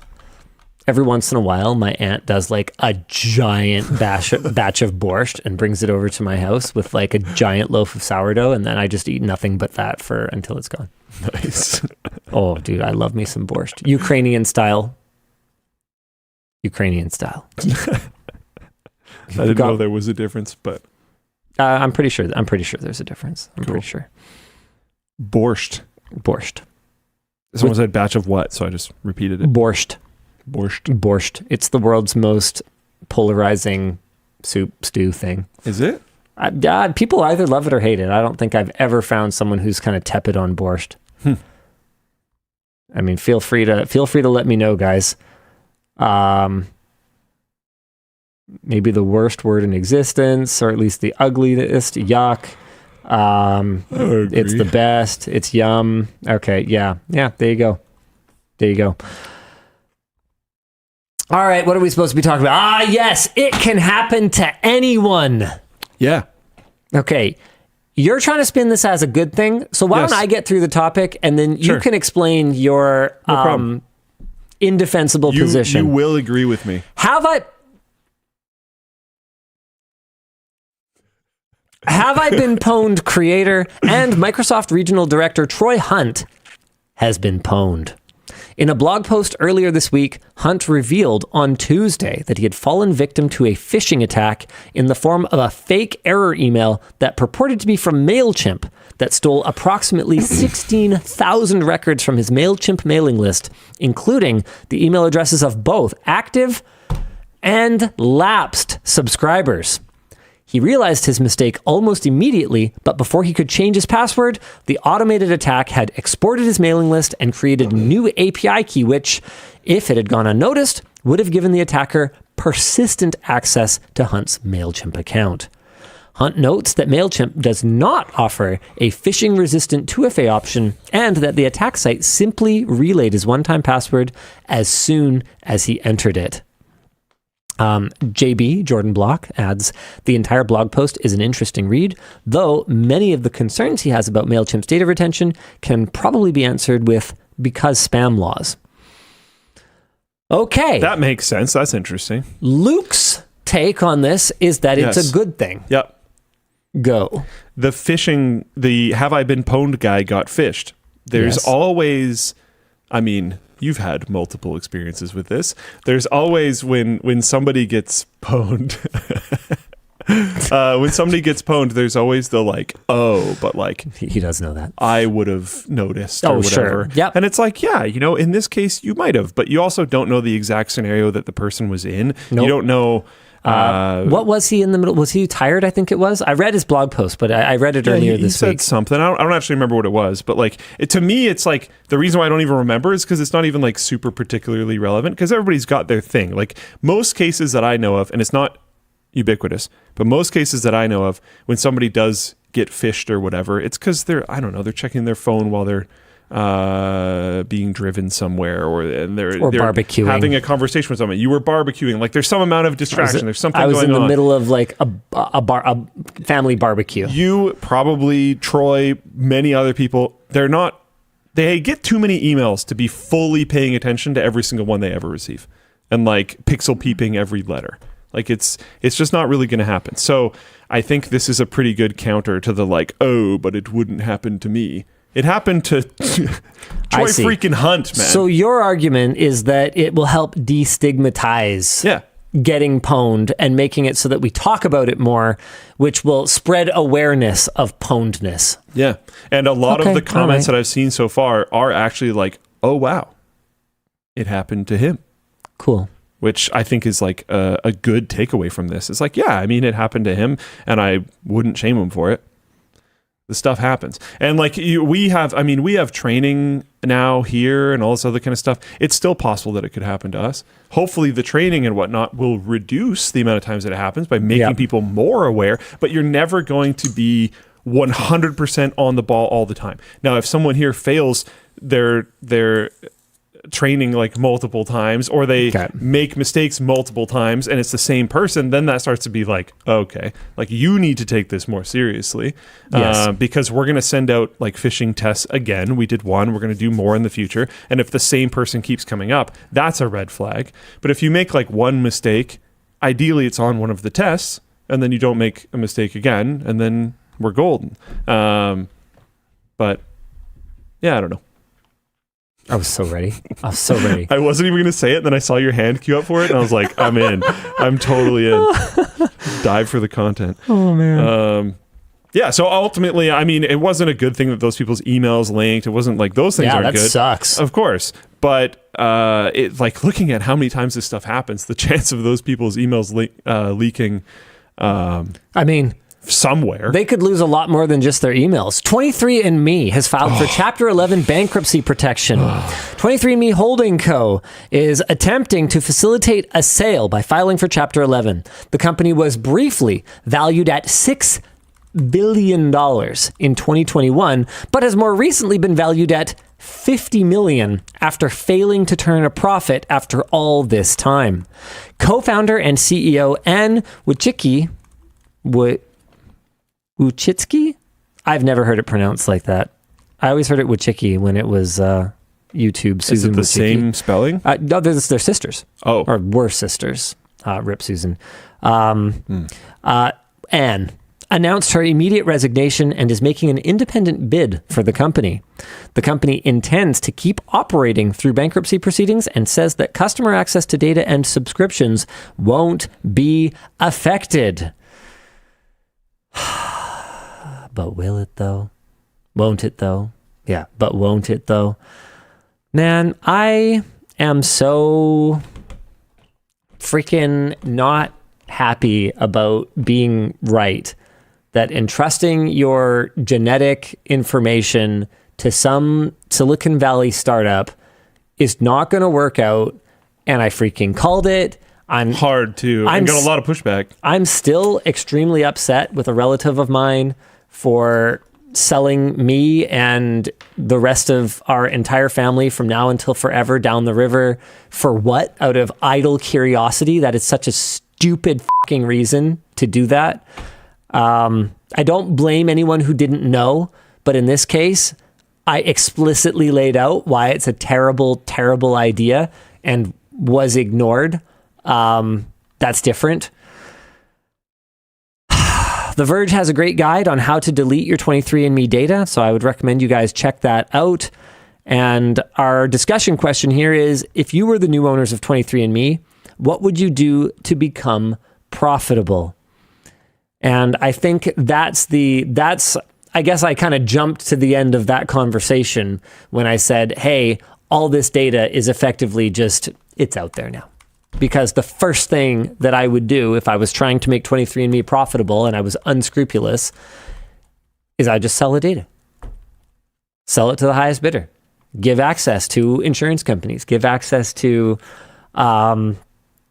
I mean, yeah, insurance companies are the ones that would probably Ongoing be most too, interested in it. because a lot of this information is useful for the entire family. And I've heard, dude, I've heard a ton of Americans in our chat being like, well, they're not allowed to use that for coverage. Dude, insurance companies are already using information that they're like not allowed to use when it comes to evaluating how much to charge you for things.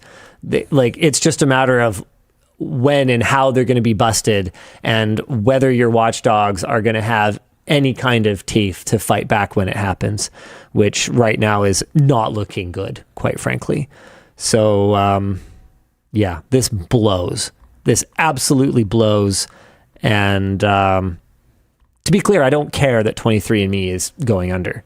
I just think this really sucks for the families of people who gave data to this company and are now able to be exploited. It sucks. Yeah, this is interesting. GM wasn't allowed to share your driving data, but did without consent to your actual insurance provider, and that data is permanently housed in third-party databases that all insurance companies have access to. Yeah. There's precedent for this stuff. Yeah. 100%. If you disagree with me, you're actually wrong. So, cool. Yeah. Enjoy being wrong, though. I mean, some people like it. Some people like it a lot. You know what? Some people don't like it. Wait, I should talk about our sponsors first. The show is brought to you today by AMD. Massive shout out to our longtime partner and sponsor, AMD. You might have seen our AMD $5,000 Ultimate Tech Upgrade series, but if you haven't, you can check out the most recent episode where we upgraded Artie's setup. Dude, how much do you love that Geek Squad helmet I found? It's great. It's his dad's. Yeah. I went spelunking in his basement, or in his crawl space. I know. Did you watch it? Yeah. Oh, dude, his crawl space is epic. I wanted to make an entire channel where I just crawl around in people's crawl spaces and find tech stuff. It would be an amazing show. That would be pretty sick. Actually. Anyway, it says, talk about the experience with Artie. Oh, cool. I did that. And highlight one of the most challenging upgrades. Oh, I mean, they're always really fun. I don't really know what's challenging about them. I actually, AMD Ultimate Tech Upgrade is one of the few times that I get to spend one-on-one time with our rank and file team members. I almost never get to hang out. I was noticing this as Bridget and I were filming hers yesterday. So Bridget is, there you go. Bridget, which camera? That one, right? Yes, that one. Bridget leads the fashion team for Creator Warehouse, and I was like, dude, we never talk anymore. Because we just have merch meeting, which is a group meeting. We never too many layers. Yeah, we never talk anymore. Yeah. And it was cool because we haven't really had a long conversation in 3 years or something like that. She's been here for years now. So yeah, it was cool because we got to reconnect. So that's one of the things I love most about it. I don't really find any of them that challenging. Anyway, now's your chance to win a sweet treat from AMD, and you don't even have to work at Linus Media Group or Creator Warehouse or Floatplane. What? And this treat isn't just sweet; it's the hottest new Radeon 9070 XT graphics card. Whoa. Did that say signed by Dr. Lisa Su? I think I saw that. You've got to be kidding me. AMD is giving away 3 9070 XTs that are signed by AMD Chair and CEO Dr. Lisa Su. That's super cool. Just head to the link in the video description to enter. The picture has 4. It's 3. Cool. Dude, that's so cool. Okay, well, the show is also brought to you by DeleteMe. Imagine a stranger buying your personal data, your address, phone number, email, even your marital status, without you even knowing. This is not a fictional horror story. It's happening every day. Data brokers are making money, yes, like that. They're making money off your personal information, but you don't have to let them. Our sponsor, DeleteMe, can help remove your data from hundreds of data brokers. Their team of experts tracks down your information and sends requests to get it wiped from these sites. So just sign up and chill on the couch, and they will handle everything. In just 7 days, you'll get a detailed report showing where DeleteMe discovered your data and how much was removed. And it doesn't stop there. DeleteMe will continuously scan and delete your info, keeping you protected all year long. Check them out at the link below today and use code WAN to get 20% off. Finally, the show is brought to you by XSplit. Does your live stream look like a mess? Oh, come on. I set that up myself. All I had was my webcam. Or even worse, is your important live presentation falling apart? Our sponsor, XSplit, makes it easy to create a professional, polished stream. No panic required. Setting it up is a breeze. With XSplit's layout wizard, you can easily set up different presentation formats like full split screen, 4-way split, and more. And all you got to do is drag, drop, and resize videos, GIFs, and images to make it your own. And you can keep things smooth with slick transitions and easy scene switching. For you gamers, you'll love the in-game HUD, which lets you control your stream, recordings, and even add widgets like chat and stream status without ever tabbing out. Want more? Get premium for multi-platform streaming, no watermarks, and unlimited scenes. You can get 30% off your first purchase or subscription with code WANSHOW30 at lmg.gg/xsplitwan or by hitting the link in the video description. All right. So I didn't expect this. But BuildZoid uploaded an apology video last week, and I was very surprised. Basically, what he said is, hey, I wasn't wrong in my criticism of the way that Linus Tech Tips presented their information about the combining of the 12-volt pins on the non-Founders Edition 5090s. But what was wrong and not cool was just the aggressive tone. It was unnecessary. It was uncalled for, and I want to be better. And I guess here's what I have to say. Maybe the original video was clout chasey. If it was, I don't care. Because nothing is irredeemable, and a simple apology and retraction is all I have ever asked of anyone. In that spirit, then, I could have brought my concerns to BuildZoid directly as well, rather than talking about it on WAN Show. I could have made my case that it felt like a bad faith move for him to criticize in public before reaching out.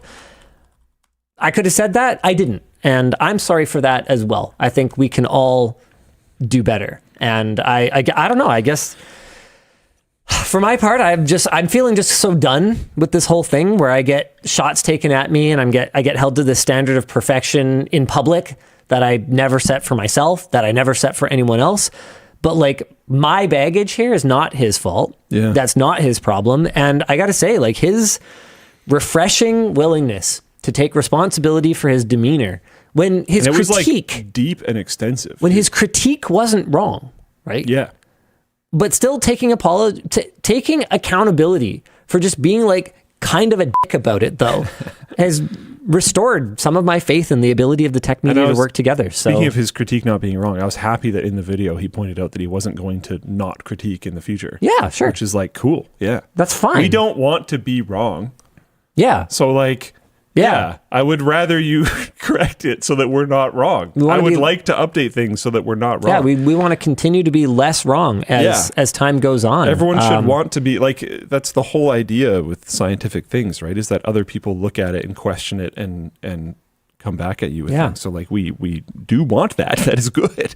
And like, yeah, I don't know. I'll leave it there. Yeah. So as far as I'm concerned, water 100% under the bridge. Yeah. I'd love to have opportunities to work together in the future.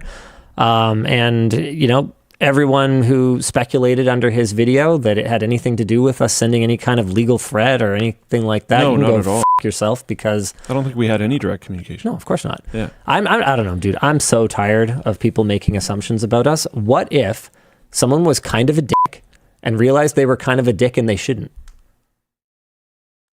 And then they apologized. Really and cool. then what if the person that they were kind of a dick to realized that they were kind of a dick too and was like, hey, I'm sorry, I shouldn't have done that. And then what if they found a way to like work together and that was just cool for everyone? Based. Yeah. What if the world was just actually that simple and actually that healthy? What? No. I know. Not allowed. I know. Anyway, so I thought I was like blown away. I braced so hard. For hard. You didn't message me at all. You just Google shared me on a doc. It said For like what? something apology. And I was like, oh no. I'm ready to go. And then I open it. I'm like, oh. Yeah, it's chill. Oh, okay, cool. Yeah, everything's chill. Yeah. Cool. We want the collab video just come to out? I don't think we're... And just to clarify, not only did I not threaten any kind of legal action to BuildZoid, I have made it very clear many times in the past, I am not a litigious person, and I have never sued anybody. Yeah, so we weren't going to do that in the first place. Yeah, because that's like, because it's obviously the wrong move. Stupid. Yeah. It's like actually stupid. I think even on like a strictly like corporate hat on sense, and I'm going to back you up on this a little bit. I think this ties into the whole backpacks thing a little bit. Like not taking care of people if they had backpack problems would have just had the community turn on us immediately. Well, yeah, of course. And going after for something like this legally, everyone would just hate us immediately. Yeah. Because, well, they hate us for doing it even though we didn't do it. Yeah.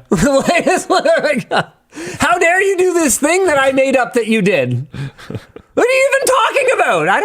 I don't actually think a lot of people know why they hate me. It's fun. It's something to do. I guess. Cut down the tall stock or it's whatever that weird line is. hobby, dude. That's a weird hobby. It's something to do. Dan laughs like, you haven't heard of some hobbies. Oh, I was laughing at your cutting down the tall stock. Oh, yeah. Yeah. Oh, wait. That's a good reason to hate Linus. I thought that's what you said. That's why I was laughing. That is what I said, but I didn't mean it as in like his actual height. Speaking of dicks. I was also talking about the clothes too. Oh. You went there. Oh my god. I thought you did. No. That's my bad. That's really mean. He's very sensitive about his diminutive status. Why don't we talk about some AI things this week? I wasn't even talking about the clothes either. Oh man. Whatever. It's fine. See? Fun hobby. Oh. Yeah. Let's talk about some AI things this week. NVIDIA is rolling out Project G-Assist. It's AI assistant that can run locally on your GPU and is apparently named after the company's fake AI assistant from their April Fool's joke in 2017. I remember that. I still have one of these because I thought these were so cool. These were really cool. Yeah, the little USB drive that looked like it. Yeah, this was awesome. That's super cool. A lot of their April Fool's jokes have been, this isn't one, I don't think, but a lot of their April Fool's jokes have actually been fantastic. Running locally on your NVIDIA GPU, G-Assist can do normal AI stuff like answer questions, but it can also control some third-party accessories through API integrations and change some performance-related settings instead of just telling you how to do that. That means that somehow NVIDIA made a more useful AI assistant for Windows than Microsoft. Wow. Good job. If only you could afford a GPU that used it. In other AI news that's actually worth mentioning, Character.ai has announced a parental controls feature in the wake of a 14-year-old user. Ooh. Wow. Unaliving themselves after being encouraged to do so by one of the company's bots. That's another one. In addition, shortly after this incident, multiple bots impersonating the deceased 14-year-old had to be taken off the platform. Did the incident happen a while ago or is this new? Because I know this happened a while ago. No, in the wake of. I don't know if this is a new one. So this is hopefully not new. I didn't look. The new feature is called Parental Insights and lets users under 18 send a weekly activity report to their parent or guardian if they want to. They're never going to. Kids can enable the report in their account preferences, which will share how that works. Their daily average time spent on the platform, the top characters they interacted with, and the amount of time they spent with each character. Character.ai says this is a first step in providing parents with information about their kids' use of the service. Why wouldn't you just start with putting the parental controls on the parent's side? That's the first step. That's stupid. Yeah, like if you're the kind of kid that's like voluntarily being like, yes, I would like to send a usage report to my parents. That's not the kind that we need this for. Oh, My goodness. okay. In other news, Nintendo, this is cool, adds family sharing to Switch digital libraries. Whoa. In an uncommon consumer-friendly move by Big Red, Nintendo is allowing players to more easily share games across multiple systems that are logged into the same Nintendo account with a virtual game card that can be ejected and then loaded. Game cards, can also be lent to different accounts in the same Nintendo family group. In order to lend a virtual game card, both consoles need to be connected to the same network and internet during the sharing process, and the lendee to the internet for the initial game launch. Wait, what? What? And the So the first time they load the game. it has to that's be what they mean. connected to the internet for the initial game launch. Yeah. After that, the borrowed license will last for 14 days without requiring internet access. And then I wouldn't be surprised if you could do it again. That is I think what they're saying is you could use it mobily for 14 days. So you could be on other networks for 14 that days. is so cool. That's actually like pretty sick. Someone in chat said, thanks, Gaben. And honestly, sometimes I like to dunk on Steam because people are like too nice to Steam sometimes. But I think that's fair. I think this is going to put a ton of pressure on Microsoft and Sony too. Yeah. Like that's been a huge thing. I mean, we made a whole video about it earlier, last year, where we talked about digital versus physical games and the whole resale and lending being a huge plus for physical games. But this changes the calculus quite a lot because most people, I mean, you're still not able to sell them, so there's still room to improve. Yeah. But most people that I would lend a game to are people that I could pretty easily be on the same Wi-Fi as. That's super cool. And this seems like it'd be pretty easy to fake. Just saying. Oh, yeah. Like trivially easy to pretend to be on the same network. But you're right. Yeah. But yeah, most people won't. Very cool. Do you think that this is less to do with Valve and more to do with Nintendo recognizing that they have real competition in the handheld space now? Including Valve. Because remember that, but also including piracy of their own games. Because remember, one of the biggest deterrents for pirates is making legitimate ownership better. Easier and better. Yeah. That's why movie piracy is coming back.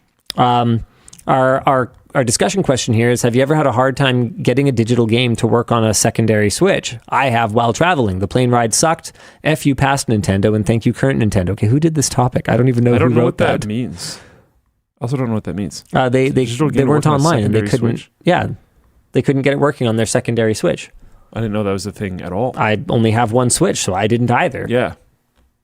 But apparently it is. Okay. Canada is freezing rebates being paid to Tesla and barring them from any future rebate programs. Yeah. This is after Tesla filed an unbelievable number of EV rebate claims, including almost $20 million Canadian from over 4,000 auto sales at one Quebec City dealer in a single weekend. I saw an article about this where someone did the math for like how many cars they would have had to sell. A certain amount of cars per minute. It was like every 2 minutes they would have had to sell a car. Yeah. And there's like just no way that happened. Yeah. Yeah, ridiculous. So the Canadian federal government has frozen 43 million Canadian dollars in rebate payments until each claim is individually investigated and determined to be valid. Transport Canada has also been directed to change the eligibility requirements for future rebate programs to ensure that Teslers no longer qualify, while the illegitimate and illegal U.S. tariffs are imposed against Canada. Fascinating. Oh man, we are headed for very interesting times. Isn't it so cool being in a trade war? No. I love it. I mean, other things that I love include YouTube tests turning off channel notifications for overwhelmed users. YouTube says it's running a small experiment in which it turns off notifications to certain channels a user is subscribed to. The company says the test will impact viewers who are subscribed to a channel and have set notifications for that channel to all, yet haven't recently interacted with those notifications. Actively engaged users with push notifications enabled will continue to receive them. YouTube wants to prevent users from turning off all notifications from the YouTube app entirely, which they may often do when they've opted to receive all notifications from many channels. YouTube would prefer users to update their channel-specific preferences in the app instead, but they were never going to do that, so here we are. YouTube says channels that upload infrequently will not have their notifications affected, although it didn't specify what qualifies as infrequently. YouTube is, of course, interested in taking measures that will encourage user engagement, but it also says that users choosing to disable notifications entirely can negatively impact creators. Discussion question is, where do you draw the line in terms of the actions platforms can take to protect their metrics? Does disabling notifications for specific channels count as a platform change or interfering with user autonomy? What user autonomy? I mean, YouTube's been fully algorithmic for years and years and years at this point. I mean, I honestly thought they already did this. Yeah, I was surprised to read that this was news. Yeah. So I guess that's all I really have to say about that. Why don't we flip over to After Dark? Yeah. It does annoy me a little bit because I wonder how they measure this.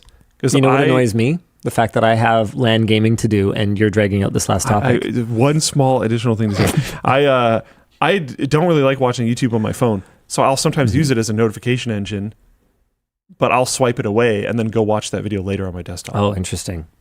Fascinating. Okay, now it's time for After Dark.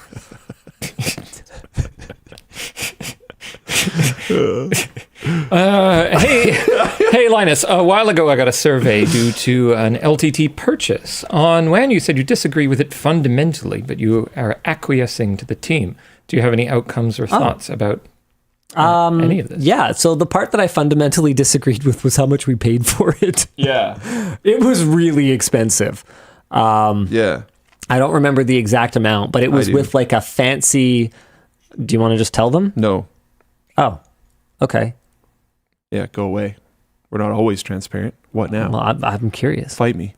You don't know it? I don't remember. You can't get out of me. Nice try. What a weird thing to get aggressive about. It was so much. Yeah, it was a lot of money. It was definitely more than $10,000. I don't remember how much it was. Yeah. Okay, well, the point is that I felt a lot of the things that we were asking were things that were fairly easily ascertainable by just looking at past sales data and looking at customer profile data that we kind of have from just our YouTube viewers. However, the argument that was made to me was that our YouTube demographics are not necessarily identical to our Creator Warehouse demographics, and that if we ever want to have any hope of growing beyond our current customer base, we should work to understand things about them other than that they watch LTT. And so I basically said, okay, maybe there's something useful that we obtained from it. I think that at some point in that conversation, I basically said, okay, well, yeah, I'll write the check, but I would like us to define what success for this is, and I'd like to see if it was successful. I don't know if I ever, I don't know. It's possible I saw that. I don't remember seeing it. So maybe it was good and maybe it was stupid.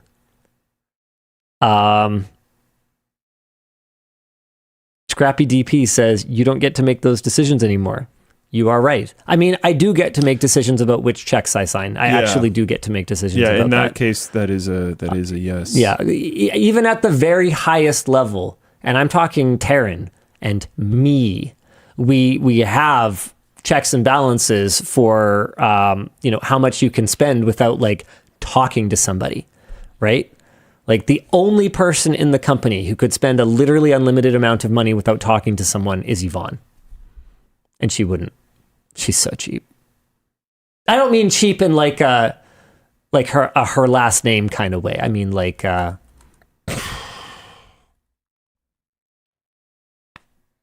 don't. I mean like she's frugal. Dan, quick, change the subject. Yeah.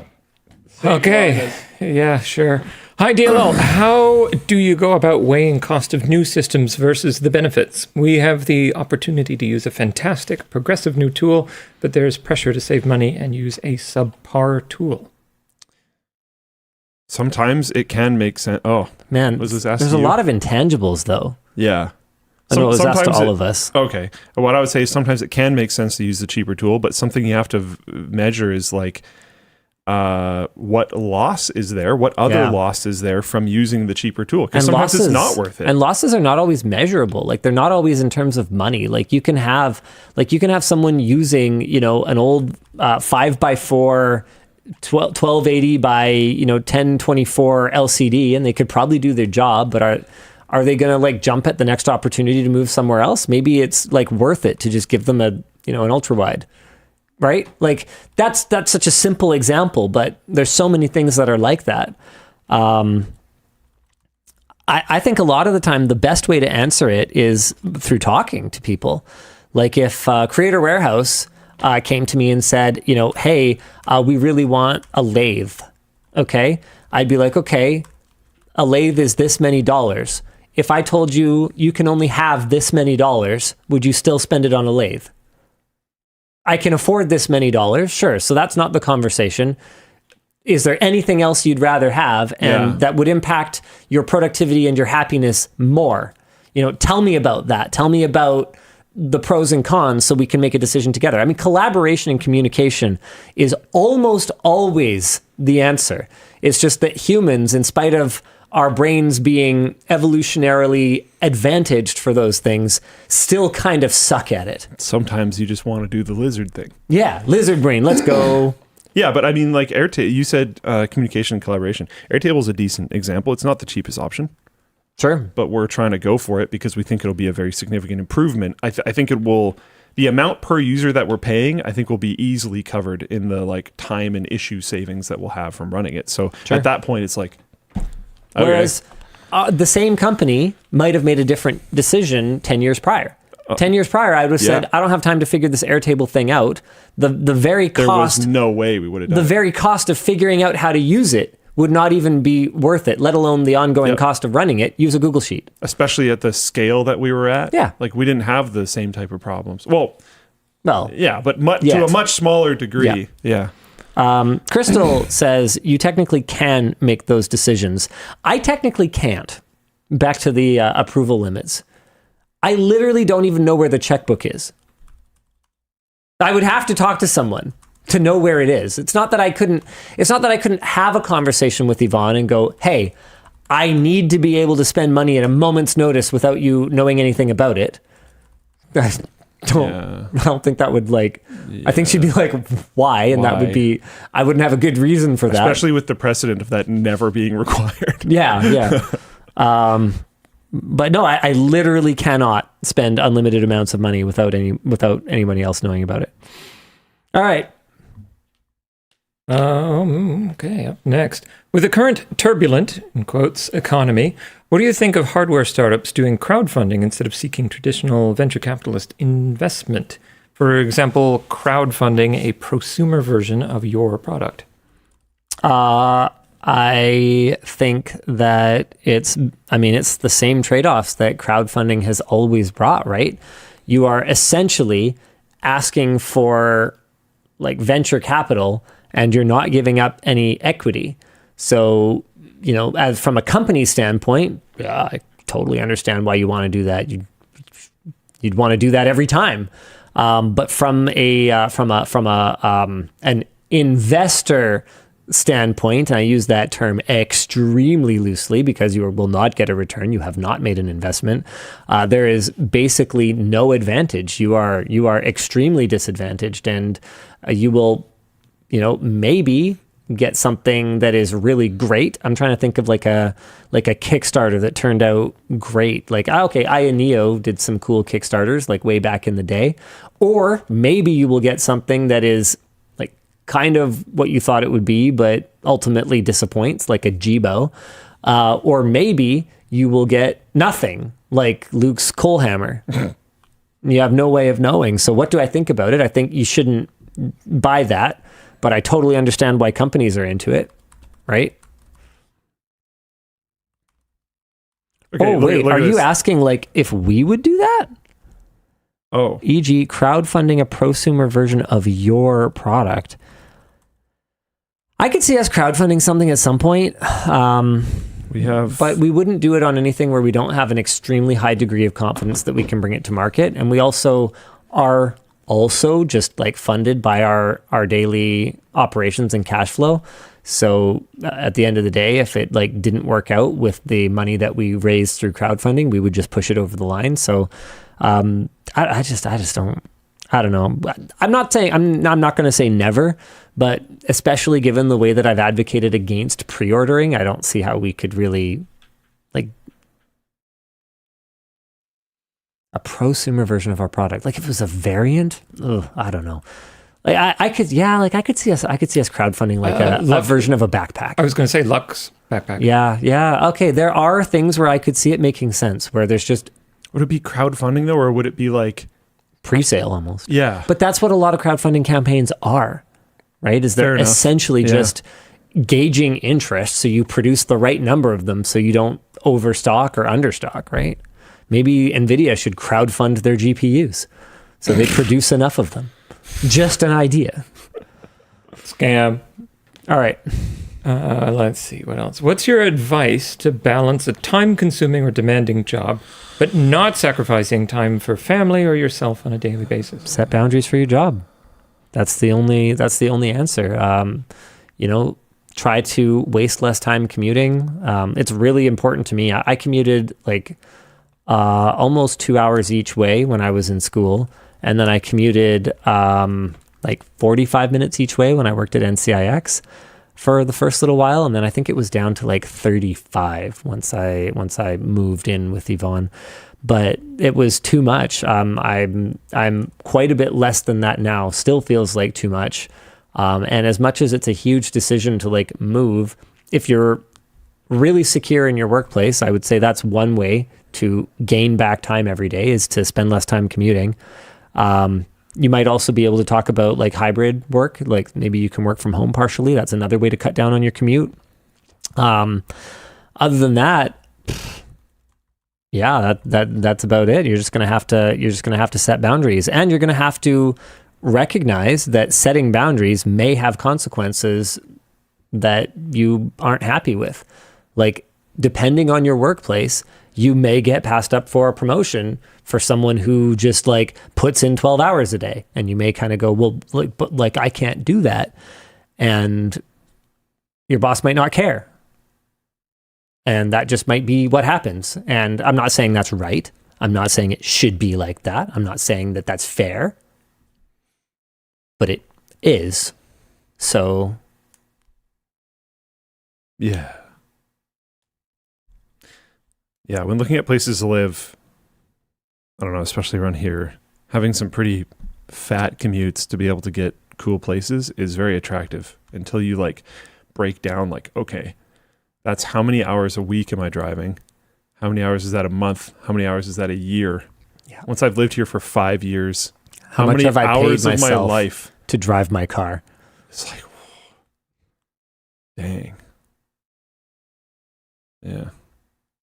Hey, Narcissist Doesn't Know and Dan, love your stuff and your tech video side projects.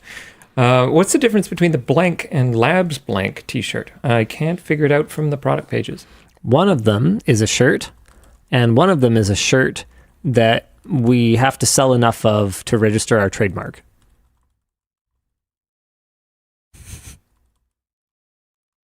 Did we?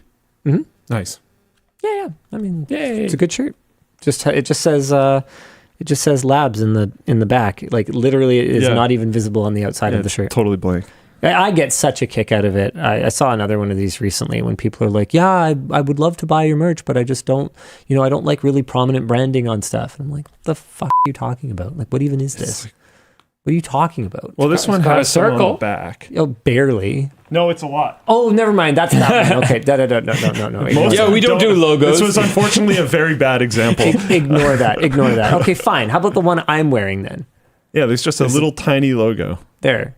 Like, And honestly, most of the shirts that I wear that have doesn't even happen in the back. practically nothing. Yeah. And I mean, we also sell blanks and have Like for I like saw, a long I saw time. someone complain. Not that, tall ones. I saw someone complain that the commuter bag Ignored. Oh yeah, like that's like super was muted branded. branding. Like, what are you talking about? You literally couldn't find a bag on Earth that has more subtle branding than our commuter backpack. Get real. All right. Hi, three wise guys. What's the deal with the RGB shirts? I'm an autistic person, and they are one of the few shirts that I can consistently wear all the time. I need more. They're getting threadbare. I don't know. You might want to forward this one to the CW team, and maybe they can get an answer. I Dear CW team, cannot. my tall shirts are getting threadbare. They're not. They're actually. Oh, you can't do that? They've not checked the box, so I will do it manually. Oh, okay. Linus, would you think of selling your precision bits individually instead of as sets? I broke one and I need a replacement. Yes, we've wanted to do individual bits ever since we launched the original screwdriver. The logistics of maintaining accuracy with little bits, is really hard, and we haven't gotten there yet. We've just had so much more pressing fish to fry. I really, really, really want to do it. In the meantime, reach out to customer service and maybe they can arrange something one-off for you, but I'm not promising anything. Hi, Linus. I was wondering if you have any background experience with programming. Nope. Nothing? Nope. What if you had time? I doubt it. Well, here's the thing. Time equals money. I have money, so therefore I do have time. But that's other people's time. So if I needed something programmed, what would I do? I don't have literal time like this kind, but I can buy time.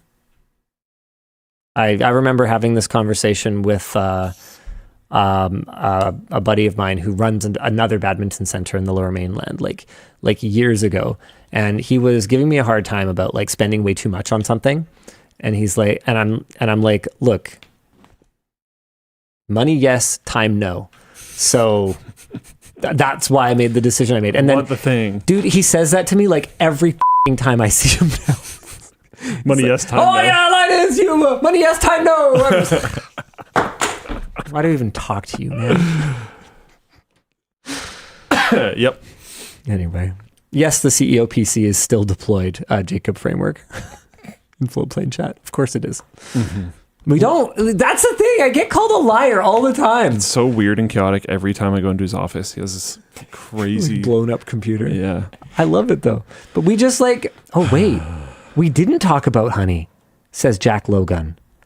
I don't think it You're ended right. up It in never the ended up in the doc. doc. So one of the co-founders of Honey did an AMA this week and basically outlined that MegaLag's video was, aside from not being entirely in good faith, which was pretty obvious to us, and aside from being old news, which didn't was read pretty it. obvious to That us. was very true. Given that a lot of what he talked about was stuff that had been covered by videos years prior. So maybe that was what he meant by a multi-year investigation, was that someone else had made a video about it years ago and he finally watched it.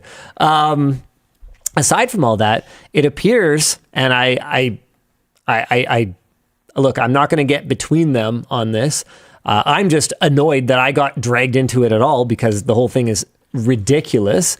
But basically, he outlined a very compelling case for how MegaLag doesn't appear to have been entirely forthright and appears to have gone with an overly negative conspiratorial conclusion that is at best not well supported by the data that he collected. I haven't read this thing at all. So I have. I can't comment. Yeah, I read the whole thing.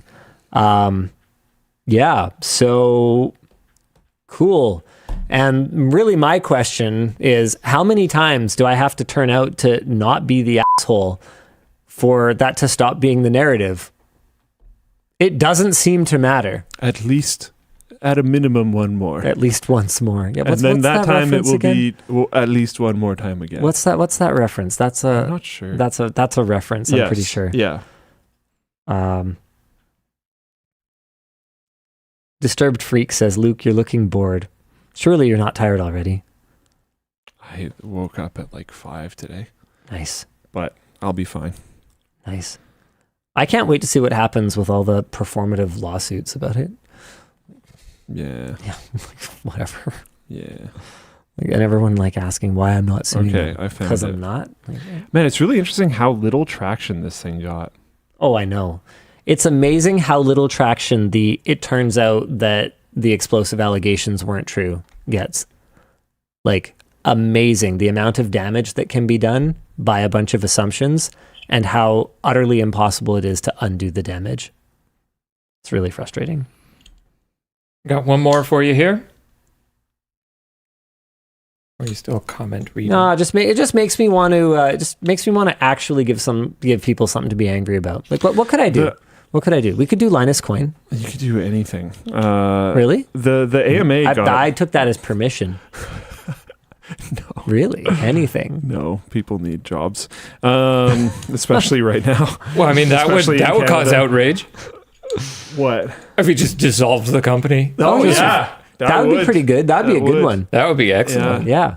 I could do it live. I could live stream myself, like, joyfully terminating everyone, Wow. like one at a You time. didn't have to add joy. Oh, wow. Oh, yeah. Like, no, I'd have to be, like, enthusiastic about it. I think that would pretty much trash my reputation forever. Then again, nothing seems to matter anymore. Someone out there would be like, that's based. That's based, yeah. It's like, why is being an asshole cool? There will be at least one person like, on your seriously, side. why is being a dick to people cool? It's not. Yeah. Why do we treat it like it's a good thing? It's not. I don't know. You should like be a reasonable human and engage in good faith. Negativity is attractive. Why? I don't know, because we're humans. Big ape monkey leader of tribe. He said thing! There you go. Have I said it once this whole stream? Yeah. But you did it intentionally. I don't know. Paying dividends. All right, go ahead. I haven't used mine. I need to use mine more. Yeah. You should pivot to selling Aries Tech products. No. If I wanted to make the real money, I think it would probably be in... actually, I probably just shouldn't say this. It's going to make people mad. Okay, go ahead. And it's interesting that the Reddit thread for the honey thing was like downvoted to oblivion. It's currently at 0. Really? But his replies are not. It's almost like... All of the replies are positive. It's almost like haters I think they just don't want to have their narrative challenged. My question is, I suspect people didn't... I haven't read it, but I also haven't voted on it. But I wonder if people read it or if they just downvoted it. Oh, there's no way that And they then read it and then downvoted And then it. maybe the reason why all the comments are being upvoted is you would have to actually go in and find them. Yep. Yeah. I guarantee you 100% that that's what happened. Because people don't want... Because if they brigaded and if they were a complete fucking asshole, they don't want to have to face that. It's way easier to just go... La la la la la la la la la la la la la la. They're bad. Downvote. Than to find out what actually happened. Mm-hmm. That's way easier, like on your psyche. So it's just such a coward's way out. Anyway, Dan. Hey, LLD, love the show, love the products. Linus, did you save any of your childhood toys to pass on to your own kids? I saved a giant bin of Kinects that my son and I now build together. Yeah, I have a couple of things. I have a little Galaxian. I'm trying to remember what it's called. Yeah, I have one of these. And my kids played with it like a couple times, but mostly weren't interested because my house is also full of better video games. I'm trying to think if there's anything else. I have a little toy piano that a couple of my kids kind of played with a little bit. Oh, I have that weird wrestler dude figure that I sent you. That's apparently someone was trying to sell it on Facebook Marketplace for like $80 or something, and I was like, "Why really?" I don't know. The stretch guy, right? No, it wasn't Stretch Armstrong. It was just like a weird wrestler figure. Oh, right. No, I remember that. Some 80s guy in a Speedo. Like, I mean, they look similar, so. yeah, exactly. Dude, I wish I had a Stretch Armstrong. Those things were worth money at one point. Yeah. Mostly, I don't. I lost almost all my like kid childhood stuff when I moved from my dad's to my mom's, including my Super Nintendo and all my games. Like I just like grabbed the clothes on my back and like left. So I have almost nothing from before that. And then like after that, I was mostly into video games and computers, and I'm not super sentimental about most of that stuff. So I haven't really like held on to any of it. I've reacquired some stuff. Like I reacquired the Top Gun joystick that I spent all those hours and hours and hours playing TIE Fighter with before I moved, but it's not my original one. It's a reacquisition.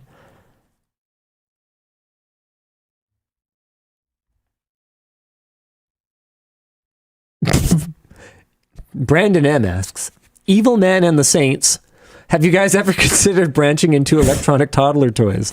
I'd love to see an LTT gaming PC akin to a Leapfrog or one of those overtly kiddie controllers. No. I can tell you right now,